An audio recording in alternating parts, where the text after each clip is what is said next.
Ketemu lagi dengan Bang Ox. Jangan lupa like dan subscribe channel ini ya. Nyalakan lonceng notifikasi agar kamu tidak ketinggalan video-video terbaru dari kami. Silahkan menonton. Kekuatan tempur Sekte Yu Qing sangat mengerikan. Bahkan Paviliun Jianyi Chong Xiao tidak mau menjadi musuh kekuatan seperti itu. Li Tianba juga mengetahui tentang Sekte Yu Qing, yang juga merupakan kekuatan super. Ini berarti bahwa Sekte Yu Qing setidaknya memiliki beberapa eksistensi di luar para kultivator hebat. Sekte Baidi tidak lebih lemah dibanding Sekte Yu Qing, terutama dalam hal sekte pembudidaya pedang. Sekte ini dapat menahan para pembudidaya pedang dengan sangat baik. Orang yang paling enggan dimusuhi oleh Paviliun Jianyi Chong Xiao bukanlah kultivator petir dari Sekte Yu Qing, tetapi kultivator dari Sekte Baidi yang telah menguasai kekuatan magis magnet Yuan tak terlihat.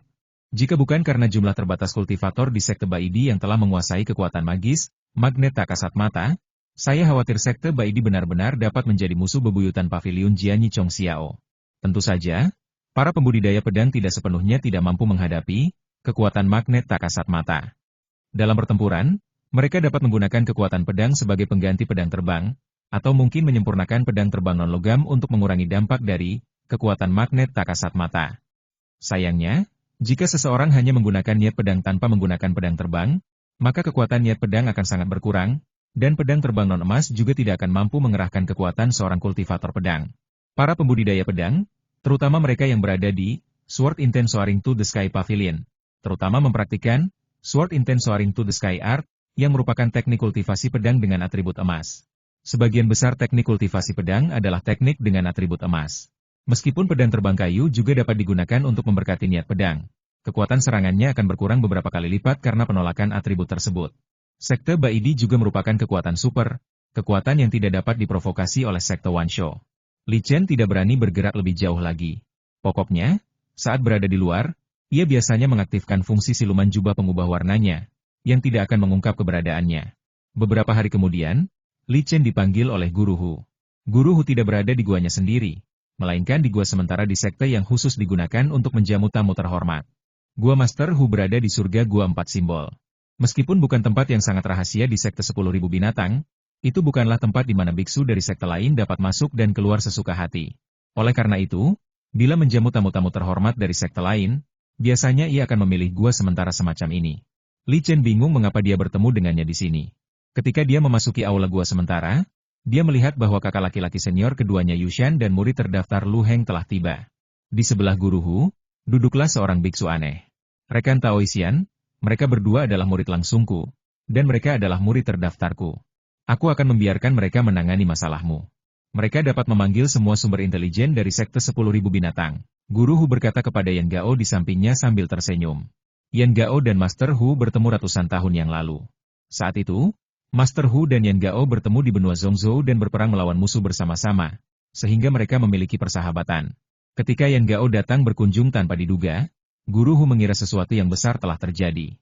Master Hu tahu bahwa sekte Baidi berada di belakang Yan Gao. Meskipun sekte Baidi berada jauh di benua Yan Barat, kekuatan sekte Baidi bukanlah sesuatu yang dapat ditandingi oleh sekte Wansho. Untungnya, permintaan yang diajukan oleh Yan Gao hanyalah masalah kecil. Untuk menunjukkan ketulusannya, Guru Hu memanggil semua muridnya, bahkan murid yang terdaftar. Dia begitu serius hanya untuk memberitahu Yan Gao bahwa dia telah berusaha semampunya. Beberapa informasi tercatat di sini. Selama kamu menemukan petunjuk baru, aku akan memberimu hadiah yang sesuai. Selain itu, ini adalah kompensasimu. Membantu dalam penyelidikan akan memengaruhi kultivasimu. Yan Gao melemparkan selembar batu giok dan cincin luar angkasa ke Yushan dan berkata, Yushan adalah kakak senior kedua, jadi dia bisa menerimanya atas namamu. Yushan tidak melihat apa yang ada di dalam cincin angkasa itu. Dia menggunakan indera spiritualnya untuk memasuki kepingan giok itu, memindainya, lalu menyerahkan kepingan giok itu kepada Li Chen. Kesadaran Li Chen memasuki selip giok, dan setelah memindainya, dia sedikit terkejut. Tetapi wajahnya tidak menunjukkan apa-apa, dan bahkan auranya tidak menunjukkan sedikitpun kelainan. Lembaran giok itu mencatat pertempuran antara Wang Yuan dari sekte Yu Qing dan Song Yu dari sekte Baidi. Yang perlu diselidiki oleh sekte Wansho adalah apakah ada kultivator Nas Chen Sol yang pernah mengunjungi daerah itu selama kurun waktu tersebut. Dengan kekuatan sekte 10.000 binatang, penyelidikan tentu tidak akan menjadi masalah. Secara khusus, daerah itu tidak terlalu jauh dari sekte 10.000 binatang. Meskipun tidak berada dalam lingkup pengaruhnya, namun sangat dekat dengannya. Li Chen menyerahkan slip giok itu kepada Lu Heng, yang mengambilnya dan mulai memeriksanya. Sahabat Hu, maafkan aku karena merepotkan sekte MU kali ini. Yan Gao tidak berniat tinggal lama, karena dia masih harus mencari bantuan lebih banyak lagi. Jadi dia berdiri dan mengucapkan selamat tinggal. Tidak masalah, hanya masalah sepele. Aku akan mengantarmu pergi. Biksu Hu berdiri dan berkata sambil tersenyum. Kedua biksu agung meninggalkan gua sementara ini, hanya menyisakan Yushan, Li Chen dan Lu Heng. Mengapa sekte Yuking dan sekte Baidi tidak tinggal saja di benua Yan Barat? Mengapa mereka datang ke sini untuk melawan kita? Kata Lu Heng sambil mengembalikan kepingan giok itu kepada Li Chen. Kenapa kamu peduli? Kita hanya perlu membiarkan Departemen Intelijen Sekte menyelidiki dan memberikan penjelasan. Yushan melambaikan tangannya dan berkata. Kesadaran Yushan memasuki cincin ruang angkasa, dan ekspresinya sedikit tertegun. Kemudian dia mengeluarkan 3 botol giok dari cincin luar angkasa, dan memberikan 2 diantaranya masing-masing kepada Li Chen dan Lu Heng. Sekte Baidi benar-benar kaya. Kompensasi yang mereka berikan adalah 20 ramuan tingkat menengah tingkat 4. Yushan menghela napas dan menggelengkan kepalanya. Semakin Yan Gao memperlihatkan bahwa ia memiliki keluarga besar dan kekayaan yang melimpah, semakin Li Chen merasa bahwa ia harus berhati-hati. Namun, Yan Gao selalu menganggap lucu ketika ia meminta pihak-pihak yang terlibat untuk menyelidiki masalah tersebut. Kakak senior Yu, kakak muda Lu, kalian boleh membagi botol ramuan ini di antara kalian. Aku tidak akan berpartisipasi. Aku perlu berlatih dalam pengasingan untuk sementara waktu, kata Li Chen sambil melemparkan botol giok di tangannya kembali ke Yushan. Adik Li, kaulah yang memiliki latar belakang keluarga yang sangat kuat. Yushan sama sekali tidak sopan. Ia mengambil botol giok dan membagi ramuan tingkat menengah 4 di dalamnya menjadi 2. Ia mengeluarkan 10 ramuan tingkat menengah 4 dan memberikannya kepada Lu Heng. Katanya. Lu Heng ingin menolak, tetapi Yushan memaksanya. Jangan bersikap sopan kepada saudara muda Li. Dia adalah ahli alkimia dan memiliki banyak ramuan kelas 4 di tangannya. Dan kualitas ramuan kelas 4 yang dimurnikannya jauh lebih baik dari ini, kata Yushan sambil tersenyum. Terima kasih, kakak senior Li. Lu Heng tidak berani bersikap sombong seperti Yushan, jadi dia membungkuk dan berterima kasih kepada Li Chen. Aku tidak siap melakukan apapun, jadi aku tidak bisa menerima ramuan itu. Li Chen melambaikan tangannya dan berkata. Faktanya, alasan mengapa dia tidak mau ikut serta dalam penyelidikan itu adalah karena ilmu bela diri yang digelutinya. Teknik kultivasi guntur yang dia praktikkan adalah Yuking Thunder Cannon, yang merupakan teknik warisan sekte Yuking. Jika dia ikut serta dalam penyelidikan itu, kemungkinan besar dia akan bertemu dengan para biksu dari sekte Yuking, dan kemudian praktiknya tentang kode petir Yuking mungkin akan terbongkar. Shizhen benar. Dia tidak akan berpartisipasi dalam penyelidikan. Kalian berdua bisa pergi dan menyelidiki. Pada saat ini, Tuan Hu kembali dan mendengar apa yang dikatakan Li Chen. Dia membuat keputusan. Master Hu adalah salah satu dari sedikit biksu yang tahu bahwa Li Chen telah mempraktikkan kode petir kemurnian giok. Dia juga tidak ingin sekte kemurnian giok mengetahui bahwa Li Chen telah mempraktikkan kode petir kemurnian giok. Awalnya, sekte Yuking berada jauh di benua Yan Barat dan hanya memiliki sedikit kontak dengan benua Qi Timur. Para kultivator di benua Qi Timur mungkin jarang melihat kultivator petir dari sekte Yuking sepanjang hidup mereka. Namun, penyelidikan ini melibatkan sekte Yuking, jadi saya pikir sekte Yuking juga akan mengirim biksu untuk berpartisipasi dalam penyelidikan. Terutama informasi yang baru saja dikirim kembali, bahwa seorang kultivator hebat sedang mengunjungi sekte Taichu. Saya pikir dia adalah seorang kultivator hebat dari sekte Yuking. Hal ini membuat Li Chen semakin tidak mungkin meninggalkan sekte tersebut selama kurun waktu ini. Bab 608 Perairan Berlumpur. Li Chen tidak segera kembali ke gua, tetapi keluar dari gerbang gunung. Ia melepaskan naga hantu dan menyerahkan benda spiritual kepada naga hantu.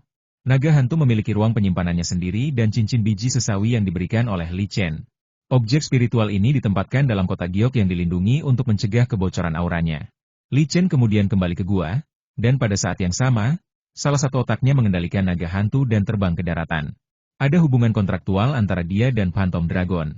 Namun setelah memperoleh metode rahasia pengendalian binatang buas dari sekte 10.000 binatang, dia dapat mengendalikan hewan peliharaan rohnya sendiri dalam lingkup satu benua. Naga hantu terbang di udara dalam mode siluman, dan naga cakar 5 memiliki kecepatan terbang yang sangat cepat. Meskipun Phantom Dragon terbang sejauh ini, ia tidak membahas masalah apapun di sepanjang jalan. Bahkan jika ada yang berbohong, tidak ada yang menelepon yang akan mampu menemukan keberadaan naga hantu. Alam Phantom Dragon saat ini agak rendah. Para biksu agung mungkin memiliki metode rahasia untuk menemukan Phantom Dragon, tetapi biksu Naschenso lainnya tidak dapat menemukan Phantom Dragon. Ketika alam naga hantu meningkat, bahkan pendeta agung yang memiliki teknik rahasia khusus tidak akan mampu mendeteksi naga hantu. Li Chen Sedan Ge duduk di dalam gua. Ketika naga hantu tiba di suatu tempat, dia mengendalikan naga hantu itu untuk berhenti. Naga hantu terbang ke tanah, membuka kotak giok, dan benda spiritual di dalamnya jatuh ke tanah. Setelah melakukan semua ini, naga hantu kembali dan pergi tanpa henti. Benda spiritual yang jatuh ke tanah adalah lempengan batu giok dengan beberapa retakan di atasnya.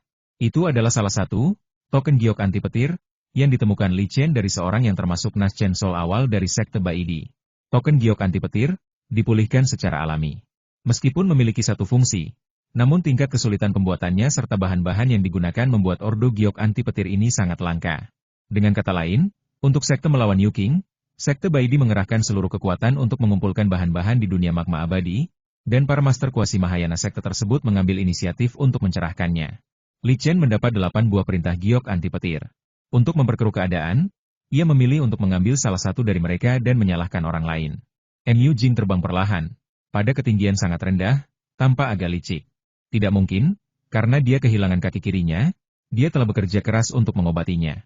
Sayangnya, masih ada jarak yang harus ditempuh untuk membeli ramuan penyembuhan tingkat lanjut tingkat 4 untuk tahap awal Naschen Soul. Tingkat 4 untuk tahap awal Naschen Soul. Karena kaki kirinya hilang, ketika ia keluar, ia selalu merasa bahwa biksu lain mengawasi dengan pandangan yang mencurigakan. Terbang dekat dengan tanah merupakan sesuatu yang hanya dilakukan oleh sedikit keterampilan Naschen Soul, karena sungguh tidak nyaman. Ketinggian terbang yang paling nyaman adalah beberapa ratus meter, yang sedikit lebih tinggi dari ketinggian rata-rata gunung. Mu Jing mengutuk Li Chen dalam hatinya karena telah menyebabkan dirinya menjadi seperti ini. Tetapi ketika dia memikirkan pamannya Duan Shen yang terbunuh di tangan Li Chen, kebenciannya berubah menjadi ketakutan. Ada kekuatan spiritual di bawahnya. Harta karun apa itu? Meskipun Mu Jing sedang mengalami masa sulit sekarang, dia juga berasal dari keluarga yang sangat baik. Terbang mendekati tanah dan segera memastikan bahwa itu adalah aura yang dipancarkan oleh harta karun. Pertama-tama, ia menyumbangkan senjata ajaibnya. Harta karun tidak akan muncul tanpa alasan dan biasanya disertai dengan bahaya. Dia melepaskan indera spiritualnya, dan segera dia mulai tertawa bahagia. Setelah, token giok anti petir, mengenali sang guru. Indera spiritualnya meraih, token giok anti petir, di tanah. Merasakan napas pada token giok anti petir, dan pada saat yang sama membaca mantra untuk mengenali sang guru. Kesempatanku telah tiba. Dengan token giok anti petir, diterima. Jika aku bertemu Li Shizhen lagi, apakah aku masih perlu mengirimkan sihir petirnya? Mu Jing tertawa dan berkata pada dirinya sendiri. Namun, ia segera teringat pada kaki kirinya. Karena ia sedang menjalankan metode rahasia untuk menyelamatkan hidupnya, kaki kirinya dikorbankan.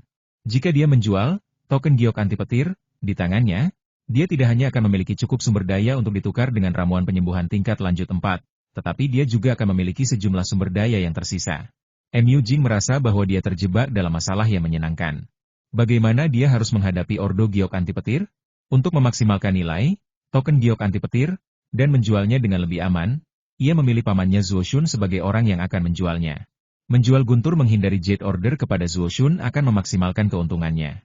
Tentu saja, sebelum berdiskusi dengan Zuo Shun, dia juga merilis berita tentang ordo giok penghindar petir, terutama karena dia ingin Zuo Shun datang atas inisiatifnya sendiri, daripada dia yang pergi ke Zuo Shun.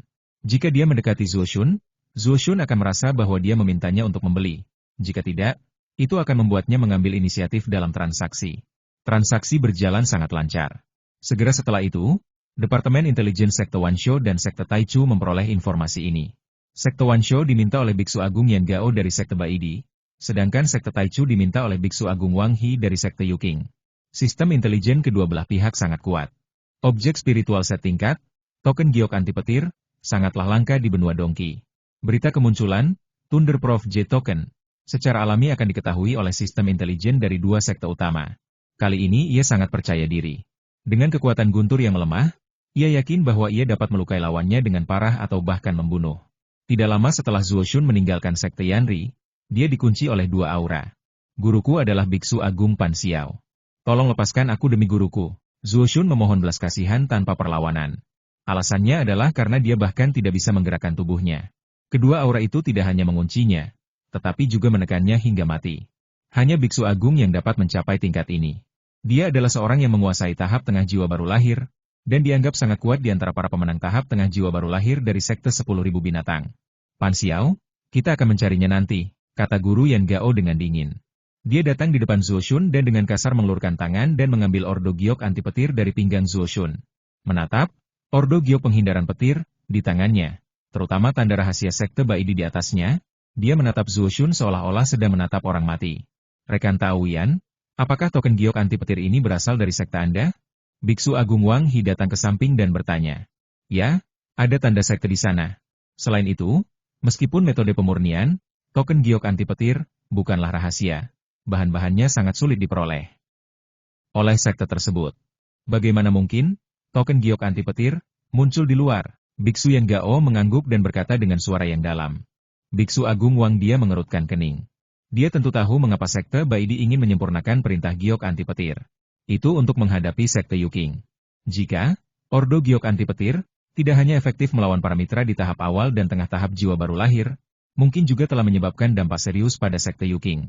Meskipun token giok anti petir dapat meningkatkan ketahanan terhadap sihir guntur, serangan Biksu Agung Lei Xiu Jiao melampaui batas serangan token giok anti petir. Jadi tidak banyak perbedaan antara memiliki dan tidak memilikinya. Katakan padaku, dari mana datangnya token giok anti petir ini? Tanya Biksu Yan Gao dengan suara berat. Zuo Shun benar-benar ketakutan saat ini. Kedua Biksu Agung itu datang untuk Ordo Giok penghindar petir. Dalam keadaan normal, Zuo Shun yang berada di tahap tengah jiwa baru lahir, pasti memiliki kemampuan untuk berpikir jernih. Namun, saat berhadapan dengan dua Biksu Agung dan ditekan oleh aura mereka, pikiran tidak lagi jernih. Ini juga merupakan efek yang sengaja diciptakan oleh Biksu Agung Yan Gao.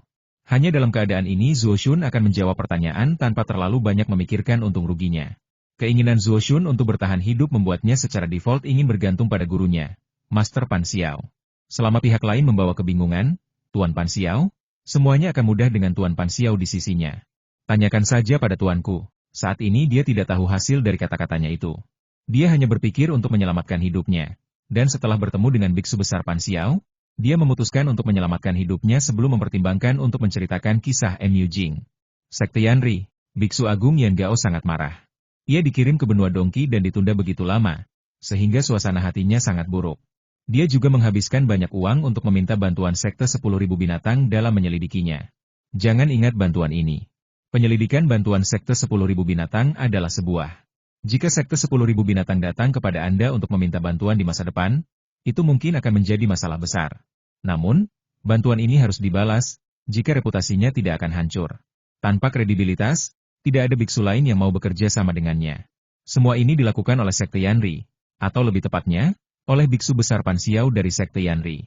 Karena Biksu Agung Yan Gao tidak dapat mengendalikan amarahnya, kekuatan penekan yang mengerikan itu tiba-tiba meningkat ke tingkat yang berbahaya. Jiwa dalam Naschen Soul Zuo Shun runtuh, dan Naschen Soul-nya tersebar ke seluruh tubuhnya. Kematian Naschen Soul-nya mengakibatkan kematian tubuhnya. Saat Guru Yan Gao ditayangkan, Zuo Shun sudah menjadi mayat. Sebenarnya, jika Biksu Besar Wang Hi ingin menyelamatkan Zuo Shun, dia bisa menyelamatkannya tepat pada waktunya. Namun, Tuan Wang Hi tidak melakukannya. Di matanya, hidup dan mati Zuo Shun bukanlah apa-apa. Zuo Shun telah mengungkapkan sumber dari Ordo Giok Anti Petir. Jadi dia tidak lagi berharga. Rekan Tao Yan, bagaimana kita harus menghadapi Sekte Yanri? Biksu Agung Wang Hi juga tidak senang. Sepertinya dunia prospek abadi telah melupakan reputasi Sekte Baidi dan Sekte Yuking. Kami akan menggunakan Sekte Yanri untuk memberitahu dunia prospek abadi bahwa kami bukanlah sesuatu yang dapat diprovokasi oleh junior manapun. Niat membunuh muncul di tubuh memuji hebat Yan Gao, dan dia berkata dengan penuh kebencian. Haha, suatu hari nanti kita akan bergabung untuk bertempur. Baiklah. Aku akan bergabung denganmu dalam sebuah pertempuran. Namun sebelum itu, kita harus menyapa Sekte Wansho, Sekte Taichu, dan Kui Lianhua, agar mereka tidak mengatakan bahwa kita menindas mereka. Biksu Agung Wang Hi juga tergugah oleh semangat kepahlawanannya, dan dia berkata sambil tertawa lebar. Mereka tidak jauh dari Sekte Yanri. Zuo Shun dihadang oleh dua Biksu Agung tepat setelah dia meninggalkan Sekte Yanri sejauh 1000 mil. Mereka mengirim pesan ke Sekte Wansho, Sekte Taichu, dan Kui Lianhua. Ketika Guru Hu menerima pesan dari Guru Yan Gao, dia segera memberitahukan semua guru bebas dan beberapa anggota tingkat tinggi sekte. Faktanya, dia memikirkan kemungkinan ini ketika dia mengetahui bahwa Ordo Giok Anti Petir muncul di Sekte Yanri. Namun, ini adalah kemungkinan terburuk. Ia berpikir bahwa tanpa dua biksu agung dari Sekte Baidi dan Sekte Yuking, mustahil bagi mereka untuk menyerang Sekte Yanri. Dalangnya, kalau saja Tuan Hu tahu bahwa di antara para mitra jiwa baru lahir yang meninggal terakhir kali, ada mitra inti dari Sekte Baidi dan Sekte Yuking, dia tidak akan berpikir demikian. Kalau ada salah satu sekte inti sekte yang terbunuh, maka balas dendam akan dilakukan dengan kekuatan rahasia, belum lagi sekte yang melakukan pembunuhan itu dinilai tidak terlalu kuat di mata kedua melibatkan besar tersebut. Setelah Sekte Taichu menerima berita tersebut, Mereka segera mengadakan konsultasi tingkat tinggi dengan cara yang sama seperti sekte Wansho. Hanya Kui Lianhua yang agak bingung tentang apa yang terjadi setelah menerima berita dari sekte Baidi dan sekte Yuking. Namun, bagi Kui Lianhua, upaya sekte Baidi dan sekte Yuking untuk menyerang sekte Yanri tidak dapat dimaafkan. Keempat sekte utama tersebut berada dalam hubungan saling ketergantungan. Kedua guru besar Kui Lianhua segera pergi ke sekte Yanri. Mereka ingin mencegah konflik antara kedua belah pihak. Pada saat yang sama, Kui Lianhua juga menghubungi sekte Wansho dan sekte Taichu, mencoba mencapai pendapat bersama, berharap agar sekte Wansho dan sekte Taichu juga mengirimkan biksu besar ke sekte Yanri untuk menyelamatkan. Sebagai murid langsung Master Hu, Li Chen juga menerima berita penting ini. Setelah mendengar berita itu, dia menutup mulutnya untuk waktu yang lama. Dia benar-benar tidak menyangka bahwa sedikit tipuan akan membawa keadaan sampai ke titik ini. Pada awalnya, dia hanya ingin menimbulkan masalah bagi sekte Yanri, sehingga sekte Yuking dan sekte Baidi mengalihkan perhatian mereka ke sekte Yanri, mempelajari keadaan, dan menempatkan dirinya pada situasi yang paling aman. Sebenarnya, asal-usul token giok anti petir sangat mudah disimpan. Setelah beberapa penyelidikan, akan ditemukan bahwa sumber aslinya diperoleh dari luar sekte Yanri.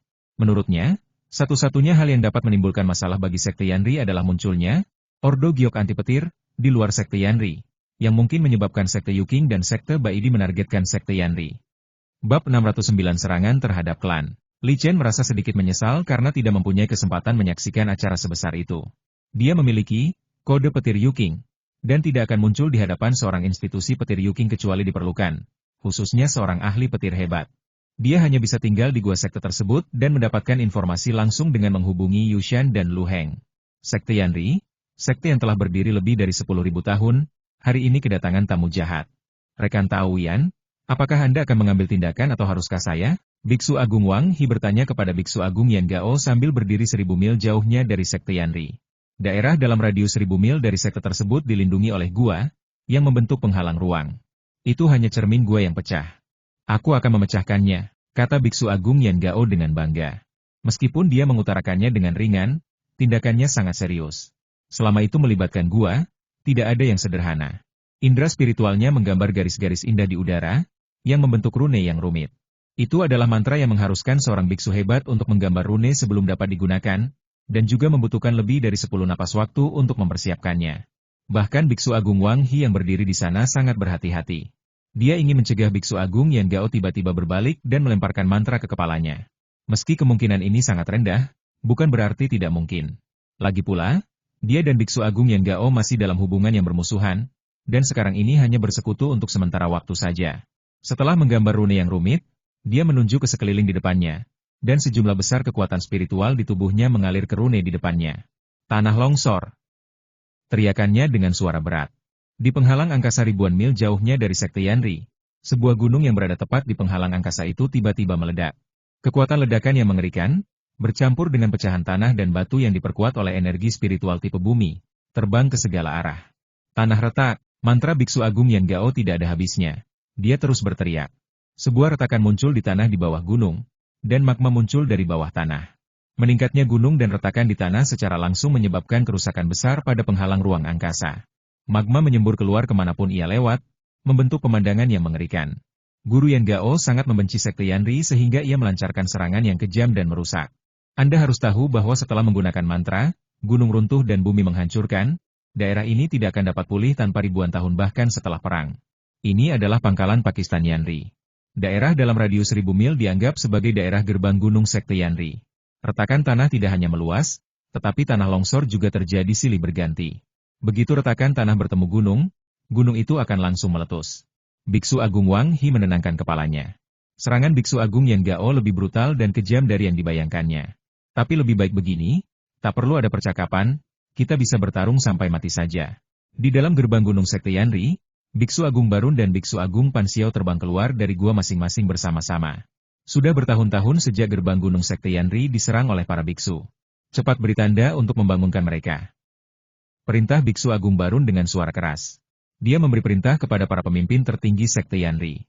Ada 5 biksu agung di sekte Yanri, tetapi saat ini hanya 2 dari mereka yang tidak menyendiri.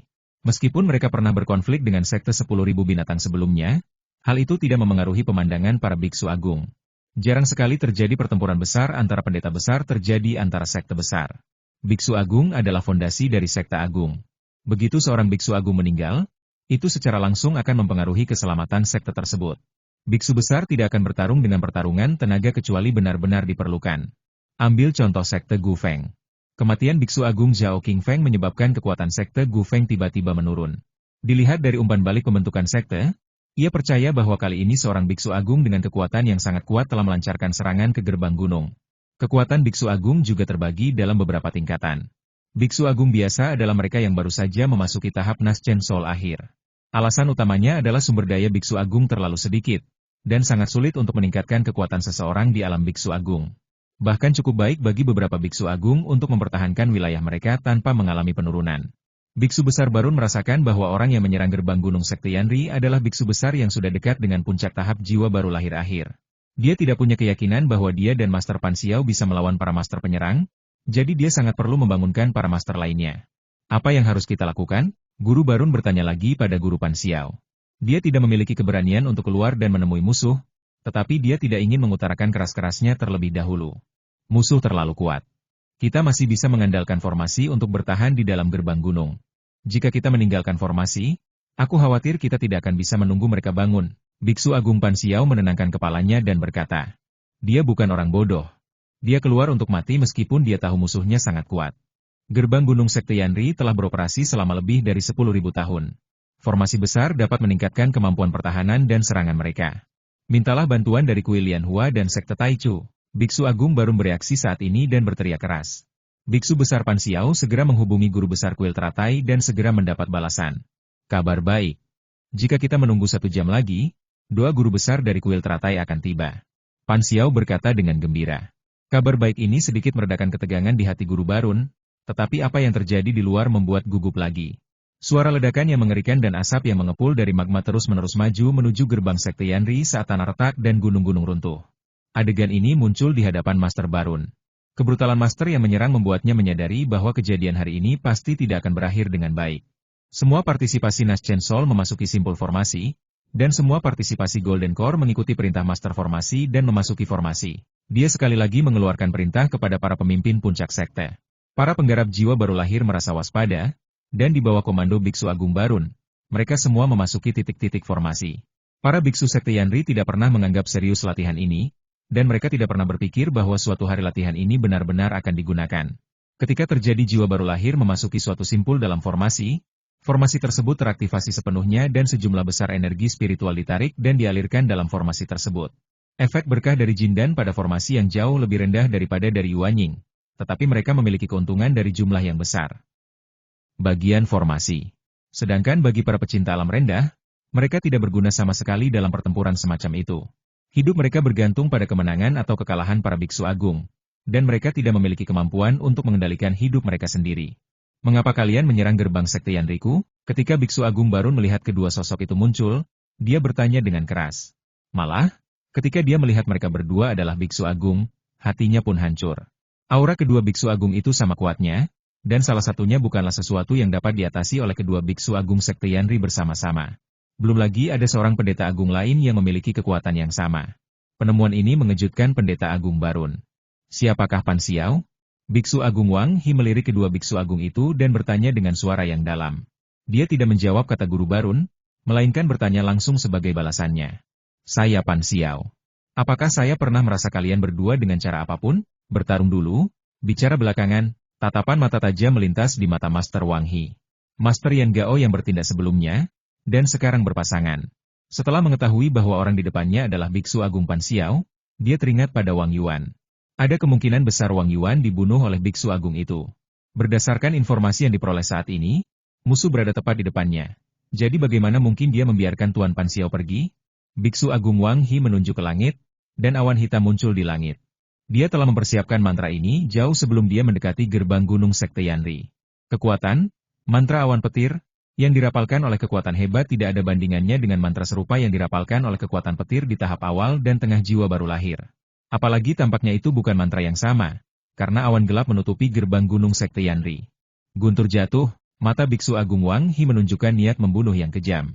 Dia menunjuk ke gerbang gunung sekte Yanri dan berkata, kilatan petir menyambar di antara awan gelap, kilatan yang telah terkumpul selama beberapa saat itu pun menyambar tanah atas perintahnya. Ketika Biksu Agung Barun dan Biksu Agung Pansiao merasakan awan gelap di langit, mereka merasakan kengerian serangan ini. Meskipun seorang yang berkuasa memiliki kekuatan tempur yang luar biasa kuat tanpa menggunakan citra Dharma Jiwa Baru Lahir, saat ia menghadapi lawan yang kuat, citra Dharma Jiwa Baru Lahir masih dapat meningkatkan sebagian kekuatan tempur tersebut. Mereka berdua menampilkan gambar Dharma Jiwa Baru Lahir mereka, dan dua gambar Dharma Jiwa Baru Lahir itu bagaikan dua raksasa yang berdiri dalam formasi tersebut. Hampir 100 bertengkar jiwa baru lahir dan puluhan ribu bertengkar inti emas, di bawah kendali formasi master, mengumpulkan kekuatan spiritual mereka dan mengarahkannya ke dua gambar Dharma Jiwa Baru Lahir. Bertahan, teriak wujud jiwa Barun dari Biksu Agung Barun dan Biksu Agung Pansiao. Di kubah formasi gerbang gunung Sekte Yanri yang menghadap ke langit, susunan rune yang rapat muncul, dan masing-masing susunan rune dipenuhi dengan kekuatan spiritual yang sangat besar. Petir menyambar formasi besar di gerbang gunung Sekte Yanri, dan rune formasi tersebut menjadi redup di bawah gempuran petir. Hati Biksu Agung Barun berdarah. Area luas dengan rune formasi redup menunjukkan bahwa sejumlah besar material formasi di dalam formasi gerbang gunung sedang rusak. Bahan-bahan yang digunakan untuk membuat formasi besar ini saja sudah sangat berharga. Dan materi nomor daya. Pansiao, apa yang kamu lakukan? Biksu Agung Barun merasa ragu. Ia memanfaatkan momen ketika formasi gerbang gunung menahan serangan untuk bertanya kepada Biksu Agung Pansiao. Biksu besar Pansiao tampak bingung, dan dia berusaha keras mengingat kembali hal-hal buruk yang telah dilakukannya. Ada begitu banyak hal buruk yang bahkan dia tidak tahu mengapa Biksu Agung Wang He dan Biksu Agung Yan Gao datang. Sebagai seorang yang mengobarkan hebat dari Banjo Iblis, menjadi yang paling unggul, banyak hal yang dilakukan oleh kultivator hebat Pansiao yang keterlaluan bagi manusia dan dewa. Tetapi tidak satu pun dari hal-hal ini yang mungkin ada secara fisik dengan seorang pendeta yang begitu kuat. Aku tidak tahu, Tuan Pansiao menenangkan dan menjawab. Biksu Agung Barun merasa kesal. Demi seorang pendeta Agung Pansiao, fondasi Sekte Yanri yang telah bertahan selama ribuan tahun hancur. Akan lebih baik jika pendeta Agung Pansiao diserahkan. Kalian berdua, bisakah kalian memberitahu kami tentang apa itu? Biksu Agung Barun bertanya dengan suara keras kepada Biksu Agung Wang He dan Yan Gao. Wang He dari Sekte Yuking, ini Yan Gao dari Sekte Baidi. Apakah kamu sudah ingat? Sekte Yuking dan Sekte Baidi. Sekte Yuking dan Sekte Baidi, tidak ada satupun dari sekte ini yang dapat diprovokasi oleh Sekte Yanri.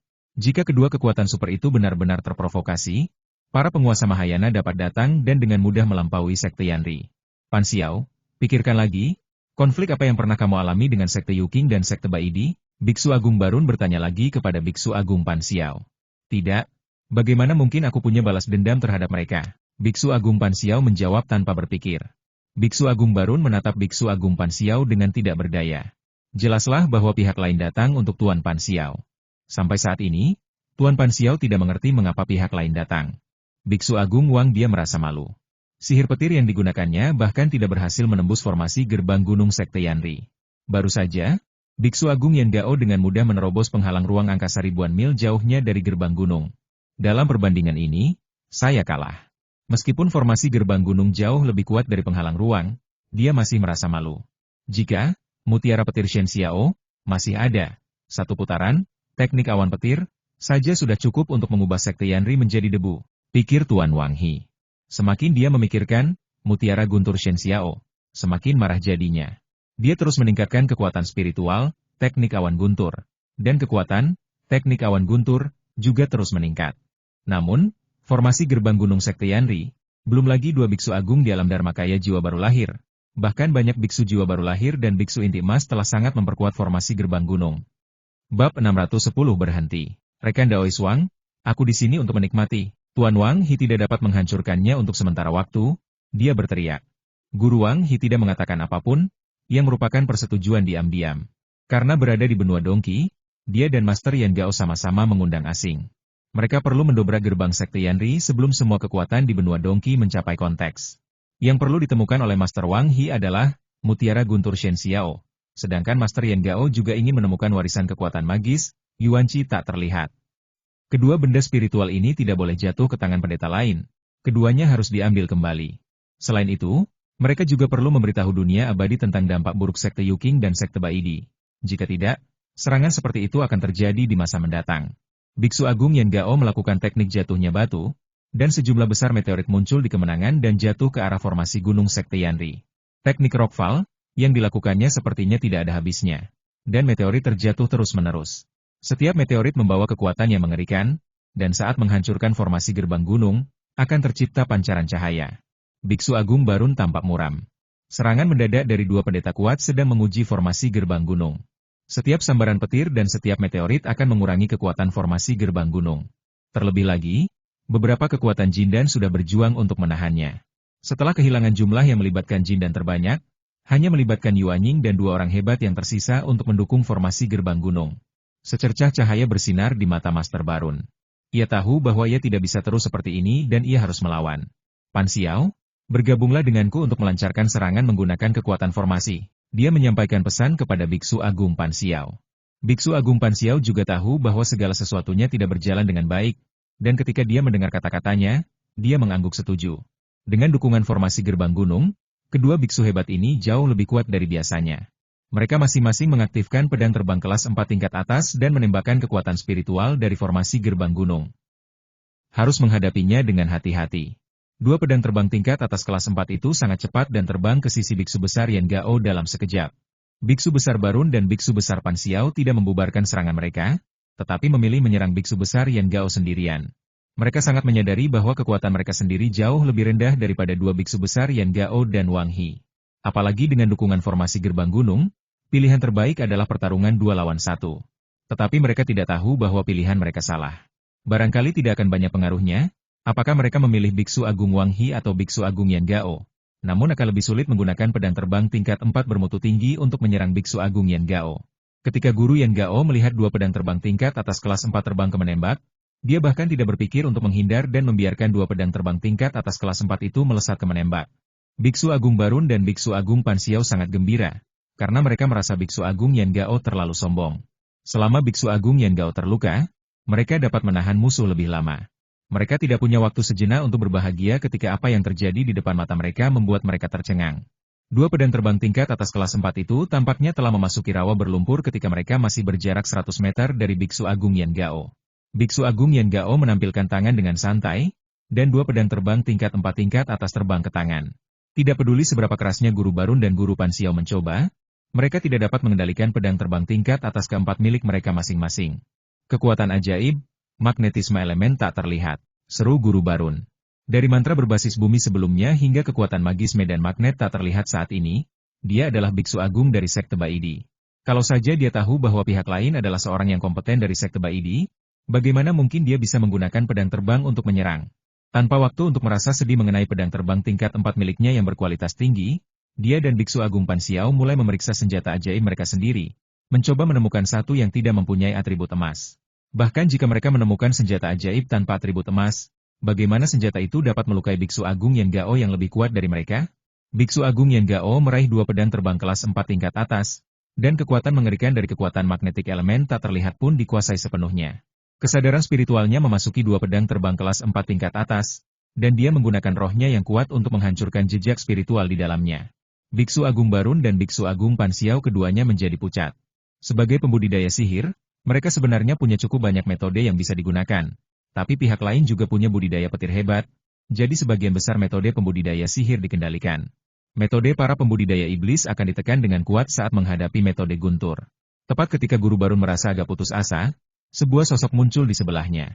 Aku di sini untuk menikmatinya. Ini adalah biksu hebat lainnya, Cao dari Sekte Yanri. Saudara Cao, jangan serang mereka.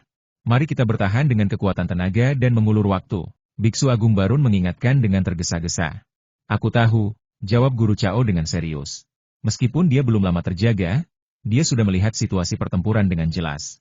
Dengan bergabungnya dia, formasi gerbang gunung bisa bertahan lebih lama. Namun dia tetap tidak dapat mempertahankan dirinya sepenuhnya, karena serangan dari Biksu Besar Yan Gao dan Biksu Besar Wang He terlalu ganas. Terlebih lagi, Biksu Agung Yan Gao dan Biksu Agung Wang He belum menggunakan kekuatan penuh mereka untuk menyerang, dan mereka belum menampilkan gambaran Dharma Jiwa baru lahir mereka, yang menunjukkan bahwa mereka masih memiliki sedikit kekuatan yang tersisa. Kita harus berusaha lebih keras lagi. Tidak baik jika terus membuang-buang waktu seperti ini, kata Master Yan Gao dengan suara berat. Tergantung siapa yang dapat memecahkan tempurung kura-kura terlebih dahulu, kata Tuan Wang He sambil tersenyum. Ayo bertanding, Tuan Yan Gao mengangguk sebagai jawaban. Keduanya selalu bermusuhan. Meskipun sekarang mereka beraliansi, mereka masih memiliki jiwa kompetitif. Palu petir surgawi muncul di tangan Biksu Agung Wang He. Dan pada saat yang sama, kilat menyambar ke seluruh tubuhnya, membuatnya tampak seperti dewa petir. Dia masih mempertahankan teknik awan petir di langit, Dan, palu petir serangan langit, di tangannya terus-menerus melontarkan sambaran petir, menyambar formasi besar di gerbang gunung Sekte Yanri. Bahkan dengan halangan formasi gerbang gunung, 3 biksu agung Sekte Yanri masih mampu merasakan keinginan untuk menghancurkan yang terkandung dalam kilat dan guntur serangan biksu agung Wang He. Pada saat ini, magma di neraka magma berubah menjadi kumpulan bola magma, yang menyerang formasi gerbang gunung Sekte Yanri. Bola-bola magma ini akan langsung meledak saat mengenai perisai energi formasi gerbang gunung. Kekuatan ledakan tersebut menyebabkan perisai energi tersebut terus berguncang. Mengikisnya, 3 biksu agung dari Sekte Yanri juga terus-menerus merapal mantra perlindungan. Dengan pasokan kekuatan spiritual yang tak terbatas dalam formasi gerbang gunung, kekuatan mantra pertahanan mereka pun meningkat pesat. Akan tetapi, ketika mantra pertahanan mereka membentuk garis pertahanan di depan formasi gerbang gunung, garis pertahanan itu dipatahkan dalam waktu kurang dari sekejap oleh serangan biksu besar Yan Gao dan biksu besar Wang He. Konfrontasi ini tidak berlangsung lama, karena yang pertama tidak dapat bertahan adalah para penguasa Jindan. Sejujurnya, dalam pertempuran tingkat ini, jika bukan karena keberadaan gerbang gunung, para prajurit Jindan tidak akan memenuhi syarat untuk berpartisipasi sama sekali. Apalagi dengan perlindungan formasi gerbang gunung, serangan kuat itu masih menyebabkan para penghambat Jindan menderita serangan balik dari formasi gerbang gunung berkali-kali. Akhirnya, beberapa biksu Jindan tidak dapat menahan serangan balik dari formasi gerbang gunung dan jatuh. Ketika biksu Jindan pertama kali jatuh, itu seperti reaksi berarti. Semakin banyak pendeta Jindan yang gugur, semakin hebat pula serangan balasan terhadap pendeta Jindan yang tersisa. Dan akan semakin banyak pendeta Jindan yang gugur.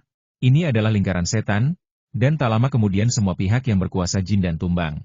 Para biksu Jindan meratap terus-menerus, dan kerusakan yang disebabkan oleh serangan balik membuat mereka bahkan tidak dapat bergerak. Ketika mereka kehilangan dukungan dari para pendukung Jindan, tekanan pada para pendukung Yuanying di formasi gerbang gunung tiba-tiba meningkat. Tepat pada saat formasi gerbang gunung hendak ditembus, seorang biksu agung lain dari Sekte Yanri terbangun dan menyatu dalam perlindungan. Namun, situasi tidak banyak berubah dengan bertambahnya seorang biksu agung. Biksu agung Yan Gao dan biksu agung Wang Dia masih menekan Sekte Yanri. Kesempurnaan dalam improvisasi ini tidak dapat mencakup banyak orang. Setidaknya 4 biksu agung biasa tidak dapat melawan 2 biksu agung teratas. Hancurkan, hancurkan untukku. Dia tidak mengira bahwa gerbang gunung sekte besar akan begitu sulit ditembus. Meskipun Guru Wang He tidak berteriak, tangannya hampir berubah menjadi bayangan, dan setiap kali dia menyelimuti tangannya, petir yang kuat akan dipancarkan. Biksu besar Barun merasakan kerusakan parah di dalam formasi gerbang gunung, akibat serangan kuat yang berkelanjutan. Meskipun kedua pendeta agung dan hampir 100 pendeta jiwa baru lahir masih dapat bertahan, tampaknya formasi gerbang gunung itu tidak dapat bertahan lebih lama lagi. Begitu formasi gerbang gunung hancur, melihat kekuatan tempur 2 biksu agung di pihak yang berlawanan, kemungkinan besar tidak akan ada biksu di seluruh Sekte Yanri yang akan selamat.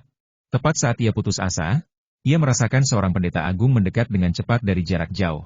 Amitabha. Di tengah suara nyanyian Buddha, 2 guru besar muncul di samping formasi gunung Sekte Yanri. Adegan yang sangat meriah, guru besar Qi dari Sekte Taichu dan guru besar lainnya muncul dan berkata setelah melihat situasi di medan perang. Biksu Agung Hu dan Biksu Agung Ding dari Sekte 10.000 binatang juga tiba.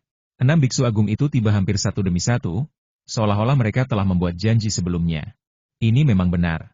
10.000 binatang. Mereka tahu betul bahwa dengan kekuatan 2 guru besarnya, mereka tidak akan mampu mempengaruhi 2 pendeta besar yang memiliki kekuatan super. Setelah melihat para biksu agung dari 3 sekte asli benua Dongqi datang, mereka tahu bahwa mereka tidak dapat melanjutkan serangan mereka yang kuat kali ini. Meskipun keempat sekte lokal di benua Dongqi semuanya adalah sekte besar dan memiliki keselarasan yang besar dengan negara adidaya, namun dengan mengandalkan keunggulan lokal mereka dan jaringan hubungan yang telah mereka bangun di benua Dongqi, jika mereka benar-benar menghadapi krisis kehancuran, kekuatan keempat sekte lokal tersebut tidaklah kecil. Kali ini, biksu besar Yan Gao dan biksu besar Wang He melancarkan serangan mendadak, mengejutkan Sekte Yanri. Sahabat Dao Wang, sahabat Dao Yan, masalah ini belum memuaskan secara menyeluruh, jadi jangan terlalu impulsif. Master Qi dari Sekte Taichu melangkah maju dan berbicara. Ini adalah token giok anti petir yang ditemukan pada Zuo Shun. Token ini memiliki tanda sekte Bai di kami, dan Zuo Shun mengakui bahwa token ini diberikan kepadanya oleh gurunya Pan Xiao. Termasuk seorang pendukung inti. Token giok anti petir, ini bertahan seperti yang dibawa oleh para melewati Nas Chen Sol dari sekte ini. Guru Yan Gao mengeluarkan token giok anti petir, dan berkata dengan suara yang dalam. Alasan mengapa dia dan Biksu Agung Wang He berani langsung menyerang gerbang gunung Sekte Yanri adalah karena mereka benar. Jika tidak, mereka tidak ingin mengambil risiko membuat musuh besar dengan benua Dongqi dengan menyerang gerbang gunung Sekte Yanri. Ketika menghadapi musuh asing, sekte lokal keempat akan bersatu untuk melawan musuh yang kuat bersama-sama. Ini juga merupakan alasan mengapa keempat sekte lokal mampu menguasai sebagian besar sumber daya benua Dongki. Bahkan negara adikuasa pun perlu berhati-hati terhadap aliansi empat sekte lokal. Ketika semua biksu agung yang hadir mendengar apa yang dikatakan Biksu Agung Yan Gao, mereka semua memandang Biksu Agung Pan Xiao. Biksu Agung Pan Xiao mengutuk muridnya Zuo Shun di dalam hatinya. Bukankah ini menggali lubang besar untuk dirinya sendiri? Token giok anti petir, ini adalah pertama kalinya dia melihatnya. Jadi bagaimana seseorang bisa mengatakan kalau itu diperoleh darinya? Pada saat yang sama, dia juga ingin menarik Zuo Shun dan membunuhnya. Hanya karena kata-kata Zuo Shun, Sekte Yanri menderita kerugian besar. Bab 611 Investigasi. Rekan Tao Yan, aku bersumpah demi Daosinku bahwa Ordo Giok Anti Petir tidak diberikan kepada Zuo Shun. Biksu Agung Pan Xiao berkata kepada Biksu Agung Yan Gao, sambil menunjuk jarinya ke langit. Dia bersumpah demi surga. Jika itu adalah seorang pendeta agung dari sekte lain, itu akan tetap sangat meyakinkan. Bagi para praktisi, hati Tao merupakan pemikiran. Jika hati Tao rusak, maka jalurnya akan terputus. Pan Xiao, apakah sumpahmu dapat dipercaya? Tanya Guru Yan Gao dengan acuh tak acuh. Pertanyaannya membuat Guru Pan Xiao terkejut, tetapi dia segera bereaksi. Sekte Yanri adalah sekte iblis, dan Biksu Agung Pan Xiao adalah seorang yang berkemampuan iblis. Kultivator iblis adalah minoritas yang tidak terlalu mementingkan Tao. Rekan Tao Yan, mohon tunggu sebentar. Saya butuh waktu untuk menyelidiki masalah Ordo Giok Anti Petir. Pada saat ini, Biksu Agung Barun berbicara. Orang yang paling gugup saat ini adalah Mu Jing, yang berada di titik puncak formasi gerbang gunung.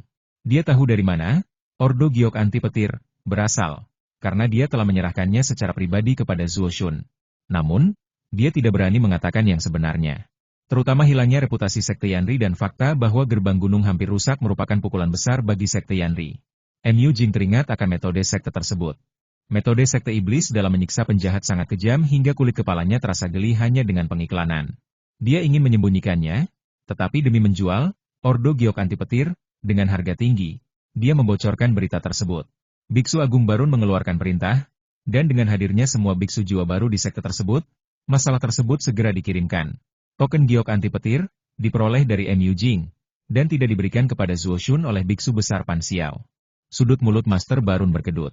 Dia membenci Mu Jing hingga hampir ekstrim. Dia memegang tangannya, dan Mu Jing yang berada di titik puncak formasi itu pun ditangkap oleh indera spiritualnya. Mu Jing ingin bertarung dalam ketakutan. Tetapi bagaimana dia bisa bertarung melawan aura tepatnya dari Biksu Agung Barun? Rekan Tao Yan, token Giok Anti Petir di Zuo Shun diperoleh dari Mu Jing. Jika Anda ingin tahu tentang token Giok Anti Petir, tanyakan saja pada Mu Jing. Apakah Sekte Yanri akan menggunakan orang cacat untuk mengambil alih? Biksu Agung Yan Gao melirik Mu Jing dan berkata dengan ringan. Meskipun Mu Jing menjual token Giok Anti Petir, karena waktunya yang terbatas, ia hanya menukarkan sumber daya tersebut dengan beberapa ramuan tingkat 4, dan belum mengundang seorang alkemis utama untuk menyiapkan ramuan untuknya. Jadi Mu Jing masih kehilangan kaki kirinya, yang membuatnya lumpuh. Rekan Tao Yan, aku akan menyerahkan Mu Jing kepadamu. Kau dapat menggunakan metode pencarian jiwa untuk menginterogasinya dan kemudian kau akan tahu apakah aku berbohong atau tidak. Biksu Agung Barun benar-benar tidak ingin melanjutkan, katanya dengan suara yang dalam. Kata-katanya membuat semua pihak hebat yang hadir di tempat kejadian tercengang. Mungkin hanya sekte iblis yang bisa melakukan hal seperti itu, menyerahkan Naschen Soul mereka sendiri ke sekte lain untuk mencari jiwa. Setelah jiwa pencarian, kemungkinan besar penerimanya akan menjadi orang bodoh. Hasil lainnya bahkan lebih buruk, yaitu kematian langsung. Setelah Biksu Besar Barun selesai berbicara, dia melemparkan Mu Jing ke Biksu Besar Yan Gao. Tuan Yan Gao tidak ragu-ragu. Sekte Baidi tidak menganggap dirinya sebagai sekte yang benar dan bertindak sesuka hati. Dia meletakkan tangannya di kepala Mu Jing dan mengabaikan permintaan Mu Jing. Mu Jing, yang berada di bawah tekanan Biksu Agung, bahkan tidak memiliki kemampuan untuk berteriak, apalagi melawan. Satu-satunya hal yang dapat mengungkapkan pikiran adalah matanya. Saat Biksu Besar Yan Gao membacakan mantra pencarian jiwa, mata Mu Jing langsung berubah menjadi merah darah. Keputusasaan mulai muncul di mata Mu Jing, dan dia segera menjadi bingung. Ingatannya sedang dibaca paksa oleh Biksu Agung Yan Gao. Mengalir dari telinga, hidung dan mulut, yang merupakan deskripsi yang sangat mengerikan. Mu Jing beruntung sekaligus malang.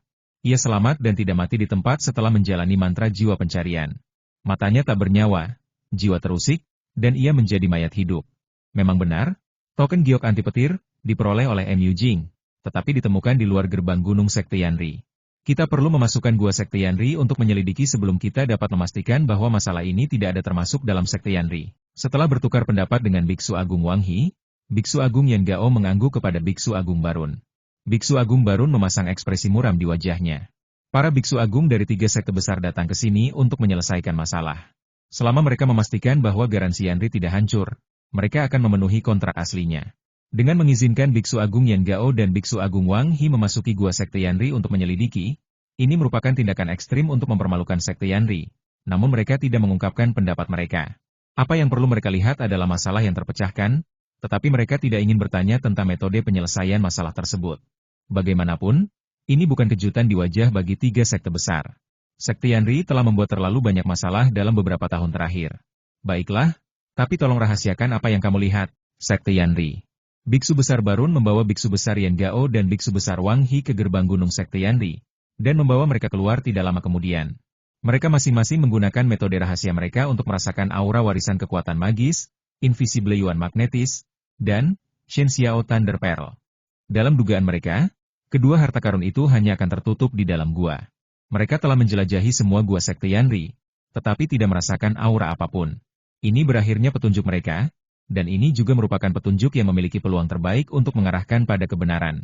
Sekte Yanri perlu bekerja sama dengan penyelidikan kami. Ordo Giok Anti Petir muncul di luar gerbang Gunung Sekte Yanri, yang juga merupakan wilayah pengaruh Sekte Yanri, kata Master Yan Gao akhirnya. Meskipun para biksu besar Sekte Yanri merasa malu dan diserang serta rumah mereka digeledah, pada akhirnya mereka tetap harus membantu pihak lain. Namun, siapa yang bisa menyalahkan kekuatan lawan? Selama tidak ada ancaman terhadap keselamatan sekte, para biksu agung Sekte Yanri masih siap bekerja sama. Selain itu, meskipun 3 sekte utama tidak mengambil tindakan, Sekte Yanri harus mengingat bantuan ini. Konflik yang berpotensi besar berkembang menjadi peristiwa besar di benua Dongki berakhir dengan cara ini. Namun pengaruh dari kejadian ini tidak berhenti di situ. Sekte Yanri butuh waktu lama untuk menjilat lukanya dalam diam. Mereka bahkan tidak bisa membalas dendam. Baik Sekte Yuking maupun Sekte Baidi tidak mampu menghadapi mereka sendirian. Sebaliknya, mereka meningkatkan penyelidikan dan mengerahkan seluruh kekuatan mereka untuk menyelidiki masalah Ordo Giok Anti Petir. Mereka tidak mampu membunuh Sekte Yuking dan Sekte Baidi, tetapi mereka mampu menyerang yang menempatkan Ordo Giok Anti Petir di luar gerbang Gunung Sekte Yanri. Sayang sekali hal ini dilakukan oleh Phantom Dragon. Chen tetap tinggal dengan tenang di Sekte Wansho. Ia merasa menyesal di dalam hatinya. Akan menjadi hal yang membahagiakan jika gerbang Gunung Sekte Yanri berhasil ditembus. Ketika Yushan saat itu mengetahui bahwa token Giok Anti Petir sebenarnya diperoleh oleh Mu Jing, dia tidak dapat menahan diri untuk menghibur kepalanya atas nasib buruk Mu Jing. Dia benar-benar tidak ingin menyakiti Mu Jing. Jika ada biksu dari Sekte Yanri yang menemukan Ordo Giok Anti Petir dan membawanya ke Sekte Yanri, tujuan akan tercapai. Dia tidak menyangka bahwa orang yang mendapatkan Thunder Hindan Chejet Order sebenarnya adalah musuhnya Mu Jing. Karena Mu Jing telah bersembunyi di Sekte Yanri, dia tidak memiliki cara untuk menemukan Mu Jing bahkan jika dia mau. Kabar terakhir tentang Mu Jing meskipun ia telah menjadi mayat hidup, Sekte Yanri tidak melepaskannya dan memenjarakannya. Tidak diketahui bagaimana mereka menyiksanya. Mereka mungkin akan menggunakan segala cara yang mungkin untuk menghadapi para pendukung yang mereka benci. Penyelidikan yang dilakukan oleh Biksu Agung Yan Gao dan Biksu Agung Wang He di benua Dongki menjadi semakin terkenal. Demi menyelamatkan muka Sekte Yuking dan Sekte Baidi, beberapa kekuatan melintasi benua di benua Dongki juga ikut bergabung dalam penyelidikan. Sayangnya, tidak peduli bagaimana mereka menyelidikinya, mereka tidak dapat menemukan kebenaran tentang mengapa Ordo Giok Anti Petir muncul di luar gerbang Gunung Sekte Yanri. Anda harus tahu bahwa begitu banyak kekuatan yang dikerahkan, terutama penyelidikan skala penuh terhadap Sekte Yanri, dan setiap kekuatan yang muncul di luar Sekte Yanri hari itu dilacak. Semua biksu ini diinterogasi. Meskipun pencarian jati diri tidak dilakukan, mereka tetap diinterogasi menggunakan metode rahasia. Mereka dibebaskan hanya setelah dipastikan tidak ada batasan dengan Ordo Giok Penghindar Petir. Setelah setahun penyelidikan, Biksu Besar Yan Gao dan Biksu Besar Wang He berterima kasih kepada pasukan yang terlibat dalam penyelidikan dan diam-diam meninggalkan benua Dongki. Mereka tidak bisa terus-terusan membuang waktu di benua Dongki. Mereka telah berusaha sekuat tenaga untuk menyelidiki, namun tidak ada kemajuan dalam waktu yang lama. Mereka hanya bisa menyerah. Tentu saja, penyerahan mereka bukan berarti mereka tidak akan lagi menyelidiki kematian Wang Yuan, Song Yu, dan 7 orang yang mengakui Nas Chen Sol awal Sekte Baidi lainnya. Tetapi pertunangan lain akan datang. Kita tidak bisa meninggalkan 2 biksu agung di benua Dongki. Mereka adalah biksu yang sangat penting bahkan di Sekte Yuking dan Sekte Baidi. Li Chen menghela napas lega saat mendengar berita bahwa Biksu Agung Yan Gao dan Biksu Agung Wang He telah pergi. Terutama Biksu Agung Wang He telah meninggalkan benua Dongqi. Dia menghabiskan sepanjang tahun dalam mengilustrasikan gua sekte 10.000 binatang. Dan bahkan pengumpulan ramuan dan pil ajaib yang dilakukan oleh roh surgawi yang mengendalikan orang mati yang masih hidup. Dia merasa cemas di dalam hatinya. Anda harus tahu bahwa kemajuannya sangat lambat. Dengan kecepatan ini, mungkin akan memakan waktu beberapa dekade untuk mencapai puncak tahap awal Naschen Soul. Ini karena dia telah memproduksi pil tingkat spiritual 4 untuk membantu memperkuatnya, dan kualitasnya semuanya berada pada tingkat 4 tingkat lebih lanjut. Kecepatannya menggagalkan Li Chen lambat, itulah yang dipikirkannya. Selain itu, dia bahkan tidak melihat pengalaman yang ditinggalkan oleh Wang Yuan. Dia hampir sangat berhati-hati. Anda tidak bisa menyalahkannya karena terlalu berhati-hati. Tetapi masalah yang dihadapinya kali ini jauh lebih besar dari sebelumnya. Semakin dia mengetahui tentang sekte Yuking dan sekte Baidi, semakin dia menjadi berhati-hati, karena kedua kekuatan super ini memiliki orang-orang yang kuat. Sebenarnya, apa yang lebih didambakan Li Chen adalah kekuatan magis magnet elemen tak terlihat. Kekuatan magis, magnet elemen tak terlihat, terlalu kuat. Warisan kekuatan magis, invisible elemental magnetis, ada di tangan. Dan dia menunggu kesempatan yang tepat untuk menerima warisan kekuatan magis, invisible elemental magnetis. Setelah menunggu lebih dari setahun, setelah dua biksu agung dari sekte Yuking dan sekte Baidi pergi, dia merasa waktunya telah tiba. Dia tidak mengeluarkan cincin batu itu dari ruang mesin. Tambang bumi Yuanying terbang keluar dari atas kepalanya dan kemudian dikirim ke ruang mesin olehnya. Tulei Yuanying memegang cincin batu di tangannya dan kesadarannya memasuki cincin batu. Walaupun kesadaran Tulei Yuanying lah yang memasuki lingkaran batu, namun untuk menghadapi situasi tak terduga, ia mengerahkan hampir seluruh otaknya yang menganggur agar siap menghadapi situasi tak terduga apapun, kapan saja. Alasan memilih Air Thunder Yuanying adalah karena kekuatan magis, Invisible Yuanqi, merupakan kekuatan magis yang berhubungan dengan bumi, yang konsisten dengan sifat-sifat Air Thunder Yuanying. Kesadarannya memasuki lingkaran batu dan dia segera merasakan garis-garis yang tak terhitung banyaknya yang berubah dalam pola yang teratur. Garis-garis ini ingin menerima ujian kekuatan magis magnetisme primordial yang tak terlihat. Hanya dengan menemukan pola garis-garis tersebut, mereka dapat menerima ujian baru lebih lanjut.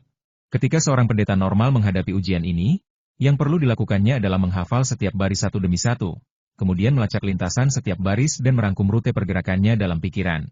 Setelah Anda mencatat semua rute pergerakan garis dalam pikiran Anda bisa mendapatkan pola pergerakan garis. Tanpa jiwa yang sangat kuat dan mengendalikan seluruh jiwa, mustahil untuk menggunakan jiwa untuk merekam sejumlah besar data dan menganalisis serta mempelajarinya. Sekalipun jiwa seseorang cukup kuat dan memenuhi syarat-syarat lain, tetap saja akan membutuhkan waktu yang sangat lama untuk lulus ujian ini. Kultivator tercepat dari sekte Baidi yang lulus ujian pertama membutuhkan waktu 30 tahun penuh, dan yang paling lambat di antara yang lainnya membutuhkan waktu ratusan tahun. Tetapi ujian ini sangat mudah bagi Li Chen. Senjata ajaib kelahiran saya Quantum 01 tidak hanya menganalisis pergerakan garis, tetapi juga menemukan rumus pergerakan garis, yang merupakan tingkat yang lebih dalam daripada meringkas aturan. Dan itu hanya memakan waktu 135 jam. Bab 612 Kekuatan Ilahi. Li Chen menguasai pola perubahan garis-garis yang tak terhitung banyaknya di lingkaran batu, dan kesadarannya mengikuti perubahan garis-garis tersebut. Garis-garis perubahan yang tak terhitung jumlahnya terpisah, dan kesadarannya memasuki tingkat yang lebih dalam. Ada hamparan tanah berwarna coklat tua yang tak berujung, tampak kosong. Pengujian berikutnya adalah mengamati ciri-ciri khusus area ini dan merangkum aturan-aturannya. Ini adalah ujian kedua dari lingkaran batu. Ketika kesadaran pembudidaya lain memasuki sini, mereka benar-benar tidak tahu harus mulai dari mana menghadapi tanah kosong itu. Hanya para yang bertempur dengan kekuatan mental yang sangat kuat yang dapat merasakan keberadaan medan gaya dari bumi. Namun, tidak mudah untuk menganalisis medan gaya ini dan meringkas aturannya. Bagian yang paling sulit adalah setelah kesadaran memasuki cincin batu, ia akan dipengaruhi oleh lingkungan warisan magis, menyebabkannya melupakan beberapa ingatan tentang penilaian cincin batu yang pernah didengar sebelumnya. Oleh karena itu, tidak peduli bagaimana para ahli meringkas pengalaman penilaian para pendahulu mereka, itu tidak akan membantu ketika mereka memasuki penilaian warisan kekuatan supernatural. Tentu saja, bahkan dengan pengalaman penilaian yang dirangkum oleh para pendahulunya, itu tidak banyak membantu dalam penilaian. Semangat Li Chen pastinya yang terbaik di antara rekan-rekannya, yang membuatnya dapat dengan mudah merasakan keberadaan medan gaya. Perbedaan antara pengujian kedua dan pertama adalah bahwa pengujian pertama melibatkan garis-garis yang terlihat, sedangkan pengujian kedua melibatkan medan gaya yang tidak terlihat, sehingga membuatnya berkali-kali lipat lebih sulit. Jika Anda tidak terlalu peka terhadap medan gaya dan tidak memiliki bakat yang sesuai, Anda tidak akan dapat memahami detail medan gaya sama sekali. Li Chen tidak membahas masalah apapun. Dia merasakan keberadaan medan gaya, dan juga merasakan setiap garis medan gaya yang tak terlihat di dalam medan gaya. Dengan pengalaman dari pengujian sebelumnya, kecepatan kalkulasi senjata ajaib kehidupan saya kuantum 01 jelas jauh lebih cepat. 120 jam kemudian, dia menemukan hukum medan gaya bumi di sini. Tepat saat ia memahami aturan medan gaya bumi, bumi coklat itu retak terbuka, menampilkan kristal dengan cahaya warna-warni pada intinya. Kesadarannya ingin menyentuh kristal berwarna-warni itu, tetapi terhalang oleh cahaya berwarna-warni itu. Cahaya warna-warni ini adalah ujian terakhir. Setiap warna cahaya warna-warni merupakan manifestasi dari medan gaya. Dapat dikatakan bahwa medan gaya cahaya 7 warna setidaknya 10 kali lebih sulit daripada ujian sebelumnya. Li Chen tidak tahu bagaimana para anggota sekte Baidi melakukannya. Metode yang ia gunakan adalah mengandalkan kekuatan komputasi senjata ajaibnya sendiri, Kuantum 01. Kali ini, Kuantum 01 menghabiskan 300 jam penuh untuk melakukan perhitungan sebelum mampu meringkas hukum medan gaya cahaya warna-warni dan berhasil memecahkannya. Ia tidak menyangka bahwa akan membutuhkan waktu lebih dari 20 hari hanya untuk lulus ujian, Invisible Elemental Magnetis. Ia pikir waktu ini sangat lama. Tetapi jika dia tahu berapa lama waktu yang dibutuhkan para pendukung sekte Baidi untuk lulus ujian kekuatan sihir, Magnet Yuan tak terlihat, dia akan mengerti seberapa cepat dia melewatinya. Sekte Baidi memiliki metodenya sendiri. Inilah pengalaman yang dirangkum oleh Sekte Baidi selama ribuan tahun, itulah sebabnya Sekte Baidi memiliki seorang yang lulus ujian, magnetisme Yuan tak terlihat, setiap beberapa ratus tahun. Setiap kali seseorang berpartisipasi dalam uji kekuatan magis, elemen magnetisme tak kasat mata, orang tersebut akan menghabiskan beberapa tahun atau bahkan lebih dari 10 tahun waktu uji kekuatan magis di ruang khusus pelatihan. Selama mereka punya cukup waktu, mereka dapat terus menghitung dan selalu mampu merangkum aturan. Mereka semua gagal karena kelelahan mental. Tidak peduli seberapa kuat semangatnya, lebih dari 10 tahun akan cukup untuk menghabiskannya hingga tidak dapat dipertahankan. Ini memecahkan rekor Sekte Baidi. Kesadaran Li Chen melewati cahaya warna-warni dan sentuhan kristal di dalamnya. Dalam sekejap, informasi yang tak terhitung banyaknya mengalir ke otaknya dari kristal tersebut. 10 hari berlalu sebelum dia perlahan membuka matanya. Kekuatan sihir, magnetisme primordial tak kasat mata, ini merupakan kekuatan sihir yang paling rumit, dan memerlukan banyak pengetahuan untuk menguasainya. Tentu saja, inti dari kekuatan magis, Invisible Magnetis, masih merupakan rune kekuatan magis, Invisible Magnetis, dalam tubuh Air Thunder Yuanying. Selama rune kekuatan magis ini ada, Anda dapat mencoba menggerakkan kekuatan magis, Invisible Magnetis. Adapun pengetahuan yang sangat luas, yaitu tentang cara menggerakkan magnet tak terlihat, untuk mencapai efek yang berbeda-beda. Sihir, magnet elemen tak terlihat, dengan bebas. Dia memanggil Air Thunder Yuanying dari ruang mesin. Setelah Air Thunder Yuanying kembali ke tubuhnya, pikirannya bergerak sedikit, dan medan gaya muncul dengan tubuhnya sebagai pusatnya. Medan gaya awalnya hanya berjarak sekitar 1 meter dari tubuhnya, tetapi dengan cepat mulai menyebar keluar. Dia akhirnya mengerti mengapa magnetisme tak kasat mata, dari melibatkan jiwa baru lahir Sekte Baidi pada tahap awal hanya dapat menggunakan senjata sihir berbentuk kerucut tingkat 4 tingkat atas saat mendekat. Itu karena setiap kali, medan magnet tak terlihat, menyebar 1 meter, sejumlah besar perhitungan diperlukan, dan medan gaya, medan magnet tak terlihat, dikontrol setiap saat. Magnetisme tak kasat mata milik Li Chen meluas dari 1 meter menjadi 100 meter, lalu menjadi 300 meter, lalu berhenti meluas. CPU tersebut masih dapat terus memperluas, metamagnetisme tak kasat mata, dan selanjutnya lebih banyak CPU yang perlu dimobilisasi. Saat ini belum diperlukan. Invisible Magnetis, hanya dapat bekerja pada atribut emas di Naschen Soul Stage. Ia juga dapat memberikan efek kurungan tertentu pada tubuh pemiliknya. 300 meter sudah cukup. Jarak ini cukup untuk membuat magnetisme tak kasat mata bekerja. Kesadaran jiwa baru lahir petir bumi Li Chen terhubung dengan avatarnya Li Tianba, yang berada jauh di pavilion Jiani Chongxiao di benua Zhongzhou. Rune magis, magnet Yuan tak terlihat, di jiwa baru lahir petir bumi memancarkan cahaya redup. Sebuah rune baru muncul pada belati rune di tubuh Li Tianba, yaitu rune magis, magnet tak terlihat. Li Chen dan Li Tianba pada awalnya adalah satu. Tubuh asli berbagi rune magisnya dengan klon, dan ini dapat dilakukan melalui hubungan yang tidak dapat dijelaskan antara tubuh asli dan klon. Sangat menakutkan bahwa Li Tianba bukanlah seorang yang mencintai tipe bumi, jadi meskipun dia telah menguasai rune magis magnet elemen tak terlihat, dia hanya dapat membentuk magnet elemen tak terlihat sepanjang 5 meter di sekelilingnya. Ini tidak ada berdasarkan semangat dan kekuatan komputasi Li Tianba, tetapi, Invisible Elemental Magnetis, sepanjang 5 meter adalah kekuatan yang dapat diberikan oleh rune sihir, Invisible Elemental Magnetis, itu sendiri. Jika melebihi 5 meter, kekuatan spiritual tipe bumi diperlukan untuk meningkatkan kekuatan. Sebenarnya, Untuk lulus ujian pewarisan kekuatan magis Invisible Elemental Magnetis, prasyaratnya adalah kekuatan harus berelemen tanah. Dengan cara ini, kristal di bagian inti dipadatkan oleh Invisible Elemental Magnetis yang kuat. Bila Anda ingin meningkatkan kekuatan Invisible Elemental Magnetis, Anda dapat memanggil energi Invisible Elemental Magnetis dalam kristal inti cincin batu. Dikombinasikan dengan 12 token giok yang didapatnya di medan perang, dia dapat mengatur batasan magis, elemen magnetik tak terlihat. Ada perbedaan dan persamaan antara kekuatan magis dan formasi. Pembatasan pada kekuatan magis agak mirip dengan formasi, tetapi formasi dibentuk oleh simpul melalui bendera formasi atau basis formasi lainnya, dan ditata sedemikian rupa sehingga sesuai dengan aturan formasi. Sementara pemerintahan pada kekuatan magis menggunakan kekuatan magis sebagai simpul untuk meningkatkan kekuatan magis dan mencapai efek tertentu. Li Chen tidak berdaya. Setelah puluhan hari menyendiri, ia menguasai kekuatan magis magnetisme tak terlihat. Pada saat ini, dunia pemecah abadi benua Dongki telah tenang. Konflik awal antara sekte Wansho dan sekte Yanri berakhir dengan sekte Yanri menarik sektenya. Li Chen tidak berniat keluar dari pemandangannya. Dia mulai membaca pengalaman meninju Wang Yuan.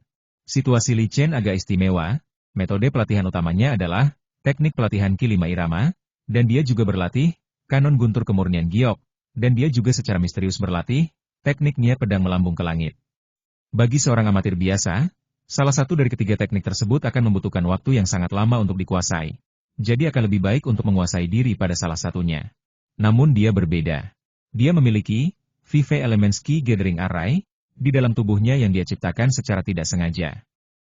Menyeimbangkan kekuatan spiritual di setiap Yuanying melalui Vive Elements Ki Gathering Array.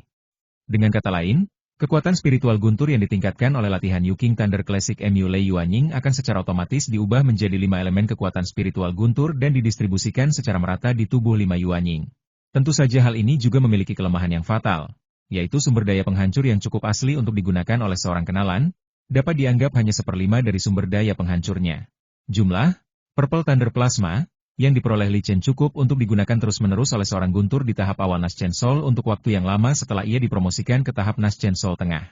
Oleh karena itu, bahkan jika kebutuhan kerusakannya ditingkatkan 5 kali lipat, plasma petir ungu di tangannya akan cukup untuk melindungi ke tahap tengah jiwa baru lahir. Namun, dia tidak langsung menggunakan Purple Thunder Plasma, melainkan menggabungkan Jade Purity Thunder Code miliknya sendiri. Berbicara tentang Jade Purity Thunder Code, ia menyebarkan teknik warisan dari Jade Purity Sect ini, yang memperoleh kode guntur kemurnian giok. Ini sangat berbeda dari warisan ortodoks sekte Yuking dan mengandung kesalahan di banyak tempat. Setelah membaca pengalaman inovatif Wang Yuan, Li Chen menemukan bahwa semua masalah yang ditemuinya dalam inspirasi sebelumnya memecahkan berdasarkan pemahaman dan analisisnya sendiri melalui Kuantum 01. Pengetahuannya dan Kuantum 01 tentang teknik budidaya guntur terlalu terbatas, sehingga menghasilkan pemahaman dan analisis yang tidak akurat. Setelah memperoleh pengalaman memecahkan ortodoks dari sekte Yuking, kode petir Yuking miliknya terus membangun fondasi yang kokoh. Dia tahu bahwa jika dia menggunakan Purple Thunder Plasma, sekarang, itu akan menjadi pemborosan besar dibandingkan dengan menggunakannya setelah dia sepenuhnya memahami pengalaman tembus Wang Yuan. Tidak ada waktu untuk menyimpan, dan ia menghabiskan tahun-tahun damai yang langka. Dia menghabiskan waktu setahun untuk mengkonsolidasikan fondasi Yuking Lei Dian miliknya. Tubuh petir, kali ini ia menggunakan level terdalam dari rahasia, tubuh petir, dalam Kitab Petir Yuking. Tubuh petir, sudah dianggap sebagai metode rahasia inti sekte Yuking, dan pengalaman pertas Wang Yuan mengandung pengetahuan yang relevan.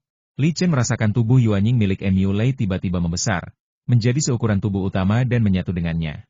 Rune petir di tubuh Mu Lei Yuanying didistribusikan ke seluruh tubuh dengan cara khusus, dan rune petir ini terhubung satu sama lain. Di bawah pengaruh rune petir, tubuh utama diubah menjadi energi petir. Tubuh fisik berubah menjadi energi. Energi ini dapat membuat kebal terhadap sebagian besar serangan fisik dan mengurangi kekuatan serangan energi. Hanya setelah menguasai tubuh guntur, Li Chen dapat benar-benar mengolah kanon guntur kemurnian giok ke tingkat yang sesuai dengan wilayahnya. Sebelumnya, kekuatan dalam guntur-guntur terutama berasal dari keberhasilannya bertahan dari jaminan langit dan kekuatan guntur petir yang diperolehnya dari jaminan tersebut. Saat ini, selain berkat guntur surgawi, kekuatan gunturnya juga mencakup metode guntur ortodoks. Dia tidak lagi terbatas pada serangan langsung dengan guntur dan kilat surgawi. Pada hari ini pula ia secara resmi mengeluarkan Purple Thunder Plasma. Namun, tidak seperti retret-retret sebelumnya, ia tidak akan lagi menangani masalah yang menentukan selama retret ini. Baik Sekte Wanshou maupun perusahaan dagang Zhongzhou tidak ada yang keberatan dengan mundurnya dia. Sekte Wanshou tidak memiliki persyaratan wajib apapun untuk karakteristik yang dibuatnya, dan jumlah atribut yang biasanya ia buat jauh melebihi jumlah master atribut lainnya di sekte tersebut. Perusahaan dagang Zhongzhou tidak akan mengatakan apa-apa. Namun, ia telah melampaui tugas tersebut selama bertahun-tahun, sehingga ia sangat memenuhi persyaratan sebagai pejabat tamu. Alasan mengapa dia perlu berhenti mengeluarkan ramuan itu adalah karena tubuh utamanya perlu menggunakan Purple Thunder Plasma, yang akan membuatnya tidak punya waktu untuk hal lain. Bab 613 Misi. Li Tianba menjalani kehidupan yang sangat nyaman di Paviliun Jianyi Chongxiao. Kultivator inti Paviliun Jianyi Chongxiao memiliki guanya sendiri di surga Gua Pedang. Dia duduk bersila di ruang pedang di dalam gua, jiwa baru lahir yang kecil duduk di atas kepalanya, dan pedang tingkat 4 mendarat di tangan jiwa baru lahir. Puncak Wanjian terletak di depannya, dan pada saat ini, 10.000 pedang terbang di dalamnya mengambang di berbagai tempat di ruang pedang. Secara teoritis, ukuran ruang pedang tidak dapat menampung 10.000 pedang terbang, tetapi pedang terbang di puncak Wanjian semuanya adalah pedang terbang berbasis energi, dan ukurannya dapat dikontrol. Pedang yang terbang tergantung di ruang pedang mengecil hingga seukuran jarum sulaman. Alasan mengapa dia memanggil ribuan pedang terbang adalah karena dia ingin menggunakan lingkungan di dalam gua pedang untuk meningkatkan niat pedang dalam ribuan pedang terbang. Gua pedang memiliki efek meningkatkan niat pedang. Penemuan ini memungkinkannya memanggil semua 10.000 pedang terbang di puncak 10.000 pedang saat berlatih. Meskipun dia mengirimkan pedang terbang tingkat 4 yang berisi niat pedang jiwa baru lahir ke dalam puncak Wanjian, dan mengganti pedang terbang tingkat rendah dan niat pedang asli melalui transformasi energi, hal ini tidak mempengaruhi peningkatan keseluruhan niat pedang di puncak Wanjian. Mengganti pedang terbang kelas 4 adalah proses yang sangat panjang, dan penggantian lengkap tidak dapat diselesaikan dalam waktu singkat. Bahkan jika Li Chen terus-menerus merayakan bahan pemurnian tingkat 4 untuk mengumumkan pedang terbang tingkat 4 dan menumbuhkan niat pedang, dan Li Tianba juga merayakan pil untuk ditukar dengan pedang terbang tingkat 4 yang mengandung niat pedang, mungkin akan memakan waktu lebih dari 1.000 tahun untuk mendapatkan 10.000 pedang terbang tingkat 4. Meskipun seluruh pedang ruang dipenuhi dengan ribuan pedang terbang, tidak ada pedang terbang lain dalam radius 5 meter di sekitar tubuhnya kecuali pedang tingkat 4 di tangan Nas Chen Soul. Magnetisme tak kasat mata yang tak kasat mata dan tak berwujud itu menolak mendekatnya pedang terbang itu. Tetapi dia berlatih dan tidak akan membuang-buang tenaganya untuk mengendalikan magnetisme tak kasat mata. Dia bukanlah Li Chen yang asli, yang memiliki kuantum 01 dan 199 otak, dan dapat membagi otak sesuka hati untuk menangani masalah-masalah individu. Li Tianba membuka matanya dan mengeluarkan cakram giok identitasnya dari cincin biji sesawi. Itu adalah pesan dari Yun Xiao. Sudah lama sejak Yun Xiao mengumpulkan waktu untuk melakukan misi. Rupanya misi lain telah datang. Dia terbang keluar dari gua dan keluar dari surga Gua Pedang. Dia tiba di tempat yang disepakati, di mana Yun Xiao sedang menunggu. Satu-satunya orang lain yang datang adalah Yan Gan, dan para pendekar pedang lainnya belum tiba. Mari kita lihat tugas ini. Ada beberapa masalah kecil. Yun Xiao melihat Li Tianba, tersenyum dan membagi tugasnya. Setelah berkali-kali bekerja sama, tim telah mengembangkan pemahaman diam-diam. Puncak Wanjian Li Tianba memainkan peran yang sangat penting dalam tim, yang meningkatkan statusnya dalam tim. Meskipun Yun Xiao memiliki hak untuk menerima tugas, dia juga akan berdiskusi dengan Li Tianba dan mendapatkan persetujuan Li Tianba. Pada saat ini, Yun Xiao tidak tahu bahwa Li Tianba telah bergabung dengan keluarga Jian dan menjadi kekuatan inti Paviliun Jianyi Chongxiao. Yun Xiao hanya melihat Li Tianba memanggil 5, Fight Breaking Sword Intent, tingkat kekuatan hebat dari Wanjian Peak. Hasil pertempuran pada saat kritis. Li Tianba memeriksa informasi misi. Misi ini adalah misi penyergapan, dan sasarannya adalah kapal terbang jarak jauh milik perusahaan dagang Changqiong. Kapan kita mengalami konflik dengan perusahaan dagang Changqiong? Li Tianba bertanya-tanya dengan sedikit terkejut. Kekuatan Changqiong Trading Company tidaklah lemah dan tidak dapat dibandingkan dengan kekuatan-kekuatan kecil itu. Setiap kapal yang terbang jarak jauh mereka memiliki setidaknya satu orang yang memiliki Nas Chen Soul tingkat menengah yang bertanggung jawab. Sejumlah benih pembudidaya pedang yang kami persiapkan untuk dikirim kembali ke sekte dari benua Yan Barat diserang oleh perusahaan dagang Changqiong di laut, dan semua benih pembudidaya pedang dirampas. Salah satu pembudidaya pedang jiwa baru kami meninggal, dan yang lainnya mengambil alih tubuh yang lain dan mulai menyayangi lagi. Yun Xiao menjawab dengan suara yang dalam. Misi ini bukan satu-satunya yang menargetkan perusahaan dagang Changqiong. Sekte ini telah mengirimkan 10 tim untuk melakukan tugas menyerang 10 kapal terbang jarak jauh milik perusahaan dagang Changqiong. Yan Gan di samping melanjutkan. Mereka semua berbicara dengan marah. Apa yang telah dilakukan perusahaan dagang Changqiong telah benar-benar memancing kemarahan semua praktisi pedang di Paviliun Jianyi Chongxiao. Sumber pembudidaya pedang di Paviliun Jianyi Chongxiao tidak hanya dari benua Zhongzhou, Tetapi ada pembudidaya pedang khusus yang mencari benih pembudidaya pedang di berbagai benua dan membawa kembali ke Paviliun Jianyi Chongxiao untuk dibudidayakan. Paviliun Jianyi Chongxiao memiliki sistem terpisah yang mengelola tugas menemukan benih budidaya pedang. Meskipun Paviliun Jianyi Chongxiao tidak menempati wilayah manusia dan tidak memilih praktisi pedang dari antara manusia, ia selalu mampu memastikan kemakmuran Paviliun Jianyi Chongxiao melalui metodenya sendiri. Tak heran jika Sky Trading Company terlibat dalam rangkulan di laut. Lautan tidak dimiliki oleh kekuatan apapun dan tidak dilindungi oleh siapapun. Sangat sulit untuk bertahan hidup, terutama saat Anda terluka dan harus melarikan diri jauh. Hal ini menyebabkan banyak pihak yang terlibat Naschen Soul yang menganggap dirinya kuat, pihak yang relatif lebih lemah di lautan. Hanya dengan membungkam pihak yang dirampok, kejadian tersebut dapat menarik perhatian. Sayangnya, perusahaan dagang Changqiong salah perhitungan kali ini. Beri waktu bagi pedang jiwa baru lahir awal lainnya untuk menggunakan jiwa baru lahirnya untuk melarikan diri. Jiwa baru lahir dari pakar pedang jiwa baru lahir awal yang mengerahkan diri cukup beruntung untuk kembali ke Paviliun Jianyi Chongxiao, dan juga memberitahu Paviliun Jianyi Chongxiao tentang masalah ini. Li Tianba sebelumnya berlatih dalam menyalakan dan tidak menyadari hal ini. Setelah mendengar cerita Yun Xiao dan Yan Gan, Li Tianba merasakan kebencian yang sama terhadap musuhnya. Jianyi Chongxiao adalah rumahnya. Jadi dia tentu ingin memberikan kontribusinya sendiri untuk rumah paviliun ini. Agak sulit bagi tim kita untuk berhadapan dengan seorang pembalap jiwa baru lahir tingkat menengah. Jika dua orang yang berkelahi dengan jiwa baru lahir tingkat menengah muncul, itu akan sangat merepotkan, kata Li Tianba sambil melihat informasi misi. Informasi misi tidak lengkap. Dapat dilihat bahwa misi ini terkesan terburu-buru dan tidak banyak informasi yang dikumpulkan. Kalau dipikir-pikir, mengumpulkan intelijen pada 10 kapal terbang jarak jauh milik perusahaan dagang Changkong pada saat yang sama, dan juga perlu menyerang kapal terbang jarak jauh itu pada saat yang sama dalam suatu jangka waktu, ini membutuhkan terlalu banyak sumber daya intelijen untuk dimobilisasi. Namun, mereka harus melakukan ini. Begitu pedagang Changqiong mengetahui tujuan Paviliun Jianyi Chongxiao, mereka pasti akan menyiapkan tindakan balasan. Jika ada dua yang menantang jiwa baru lahir tengah, Tianba harus memberikan kekuatan penuhnya, kata Yun Xiao sambil menatap Li Tianba sambil tersenyum. Keyakinannya terhadap Li Tianba lebih besar dari Li Tianba sendiri. Itulah, Fight Breaking Sword Intent, dari level mengobarkan hebat, dan jumlah ada 5. Jika digunakan dengan benar, tidak sulit untuk membunuh seorang mitra di tahap tengah Naschen Soul. Tentu saja, ada risiko besar yang terlibat.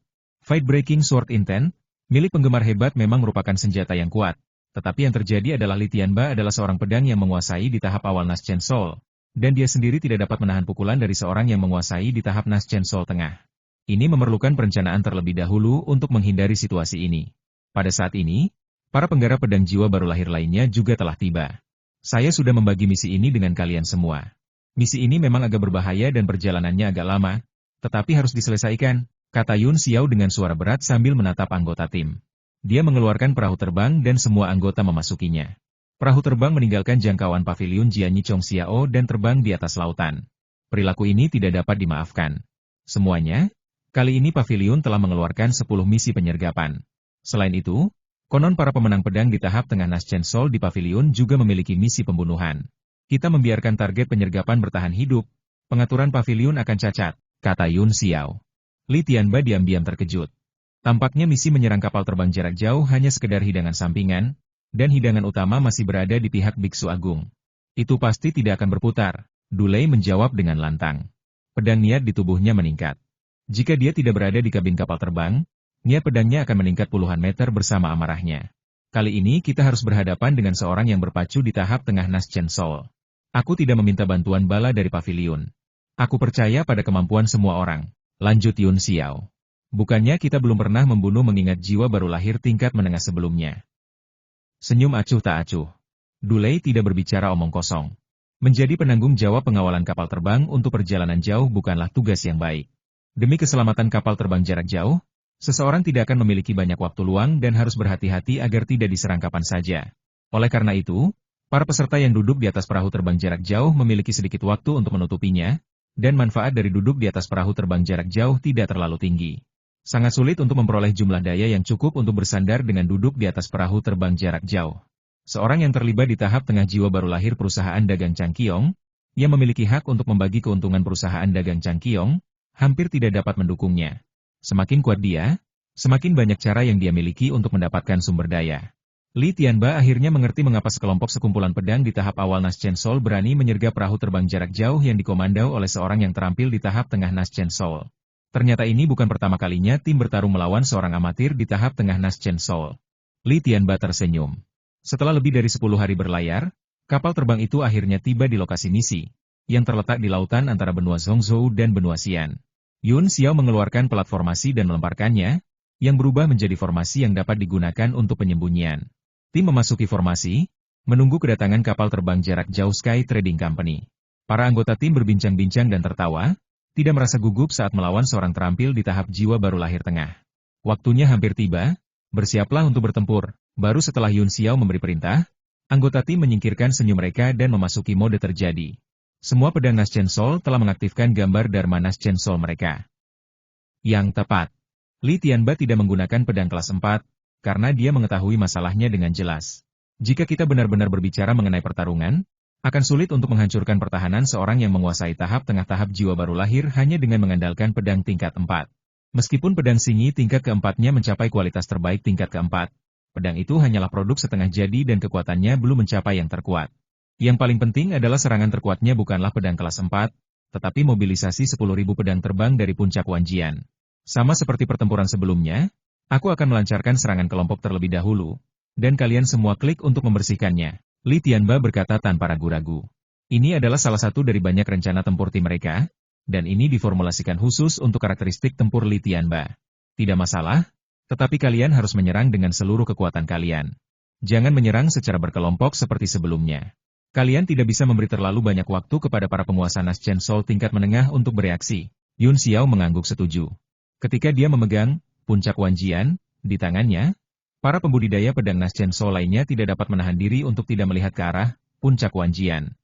Fakta bahwa puncak Wanjian selamat dari bencana senjata tingkat 4 bukanlah rahasia di pavilion Jianyi Chong Xiao, dan banyak pembudidaya pedang telah melihat pemandangan itu.